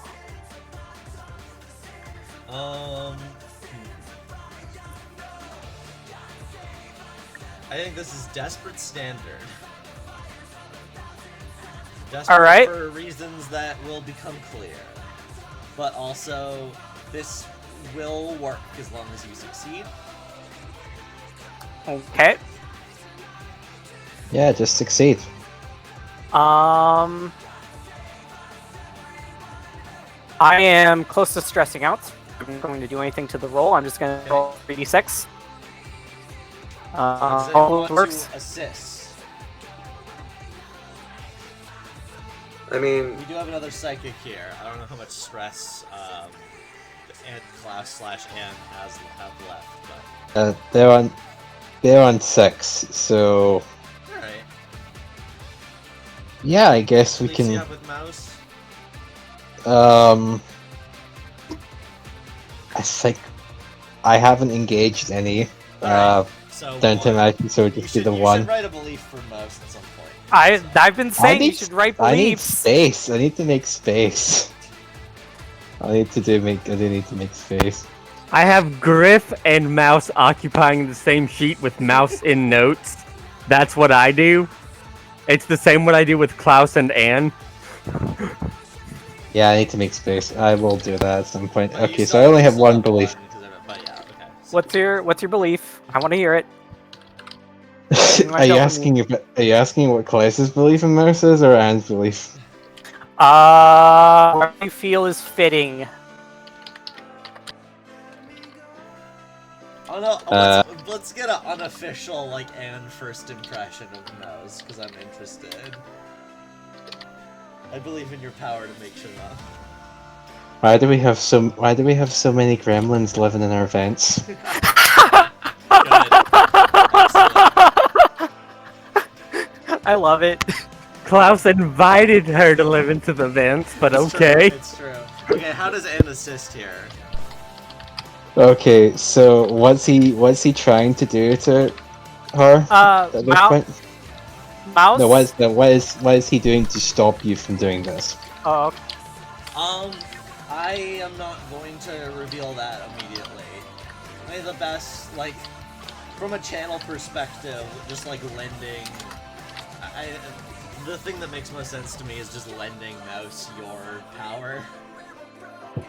Like doing a Sure. Lend me your energy. Yeah, exactly. Like literally, yes. Ooh.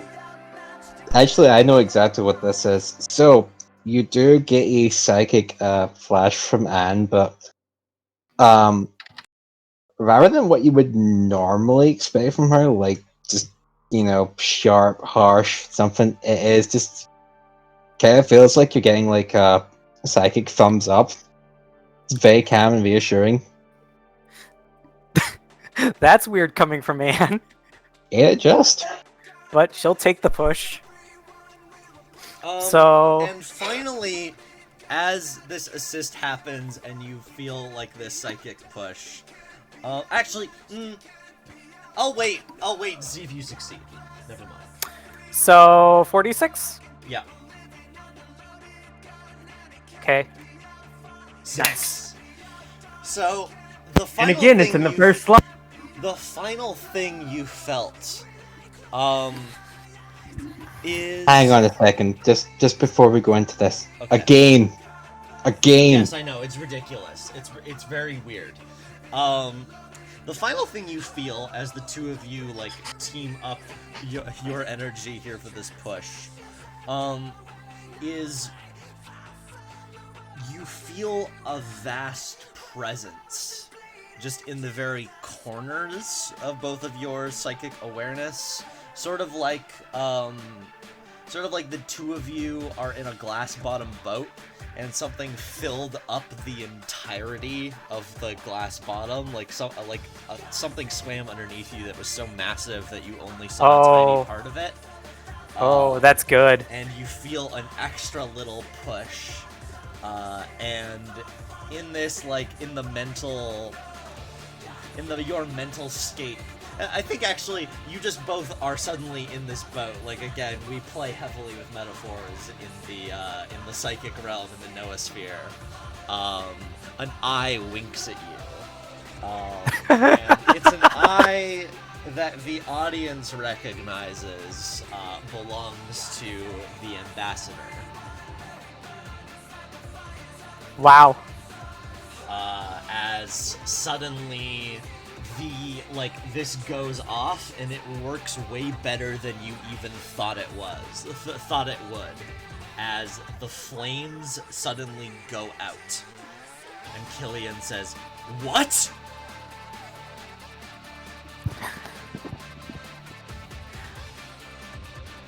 She comes into him and says, "While you and Anne were having your talking, I was studying the design of your machine. Very unusual. Though, borrowed technology is no substitute for the real thing. I'm afraid the game ends here." Nevertheless, I can still fight. And, like, puts the flamethrower, like, the flamethrower, deattaches and it hits the ground.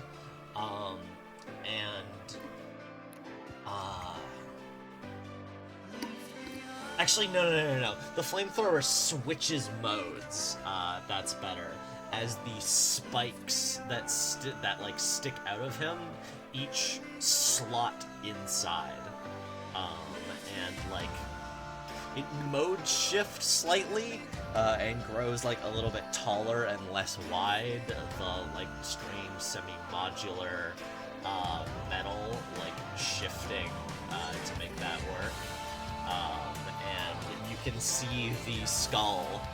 The horned skull far more clearly now as its eye glints. It takes a step toward you, and I think that is where we end the section for today. Let's Sure.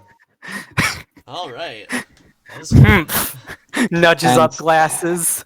and You made so it all much too so. simple for me. Oh, whoops. That's fine. It was standard, so I'll tick this once just to be sure. All right. So that's the catalyst's weird healing taken care of for now. Okay. Thank you for that. By the way, I was looking for an excuse. Like I want to make this fight winnable. I was looking for an excuse for something that would turn off the healing, and you gave me the best possible one. Mouse literally trying to turn off the healing. Makes sense to me. It's what I would have done from the start. Well, yeah, but not just anything could have done it, but like that, like directly interfacing with it in that way and using, again, you all have Instrumental Industries technology in you at this point, which is a very easy way for me to go like, oh yeah, the ambassador was ready for something like this. It will always be happy to hit its enemy. Okay, advance the technology of the war, or embody your faction's precepts and actions. I'll give you one for precepts, face off against challenges with your pay grade. Yes, not that it really matters, but technically yes. Bolster your squad's reputation to develop a new one. Yes, express the goals, inner conflict, or essential nature of the squad. Yeah, I'll give you one for that too. From the stuff at the start of this. Okay. Klaus. Giving you 2 for delegation. Again, I give you XP for Klaus and not technically and not Anne. So we didn't get any of Klaus's history tragedy opening today. I don't know if we got too much of Anne's either, regardless, but I think you got a hint of something that I've been looking to do for a while. I'll give you one for Klaus for the end there and being like, yeah, you can just walk right into the bridge. Sure, fuck it, why not? That's definitely Klaus expressing himself. Meowsers, again, you did the opposite of fulfilling your purpose. But you did address the challenge with understanding. Failing to guard one person while, guarding the more important person. You know what, buddy? It's fine. Dramatically, I enjoy it very much. You gave Nail exactly what she wanted. It's also true. Meowsers is gonna be pissed, but I'm gonna say you that might be exactly what you want. So you know what? I'll give you one for like. Surprise! It also opens up from the back. Yeah, that was fun. And what Tell me a little bit about Meowser's willingness to just ice one of his patients. Their own life was in danger, And Nail was kind of a bitch. All right, you know what? I, I can appreciate that pettiness. Ah, yes, the zero. Meowsers is still. You have to remember that Meowsers is a grumpy cat. It's true. Yes, the zero F law exception. Vicatile, 2 for piloting and violence, 1 for your history with Thaddelie. Is there another one there? Uh, Okay, all right. Mouse. Also, Nail just being like, "What if I didn't want to live?" becomes a lot more foreshadowing after the fact. Uh-huh.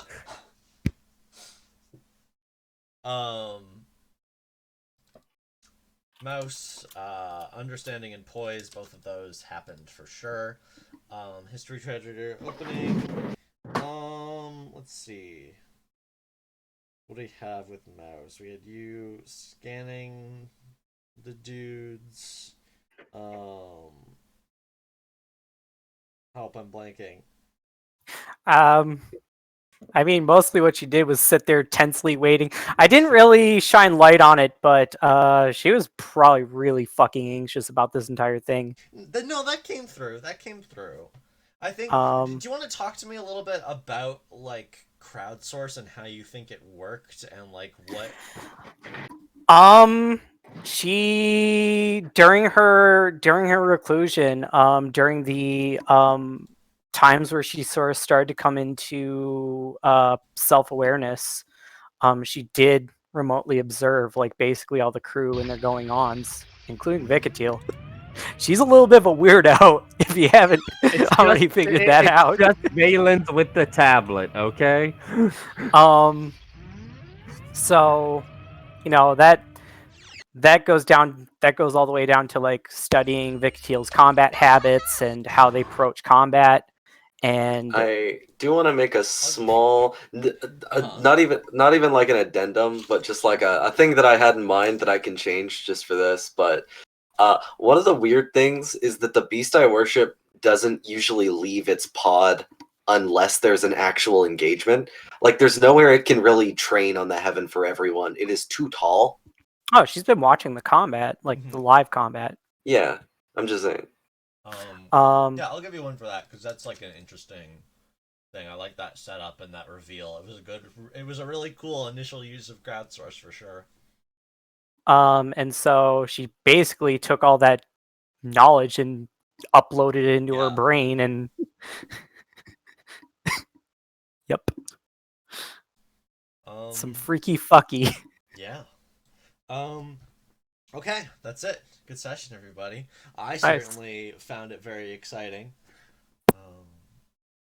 So yeah, why the thing I was talking about earlier with Galgagar, like in the first episode, I just all watched of it. all the robots can regenerate, and that's just the response to it. It looks very weird. I don't know if I like the visual effect. I like the way those like wires come out and pull together. I think that's very cool, but I don't like that it just sort of like fades out at that point. Like it isn't really. There's no. How do I phrase Sometimes it? you don't want attention to detail, though. I know, it's just like there's no sense of it mechanically pulling itself together. It just sort of fades in and out. They are organic machines. I know, but I would love to see like that like shard of itself like reattach and like for it to sort of swirl in and put itself back together. I get that would be hard to animate though. It does actually happen in the OVA. They call back to this moment. They call back to this moment specifically with like the final boss, who basically can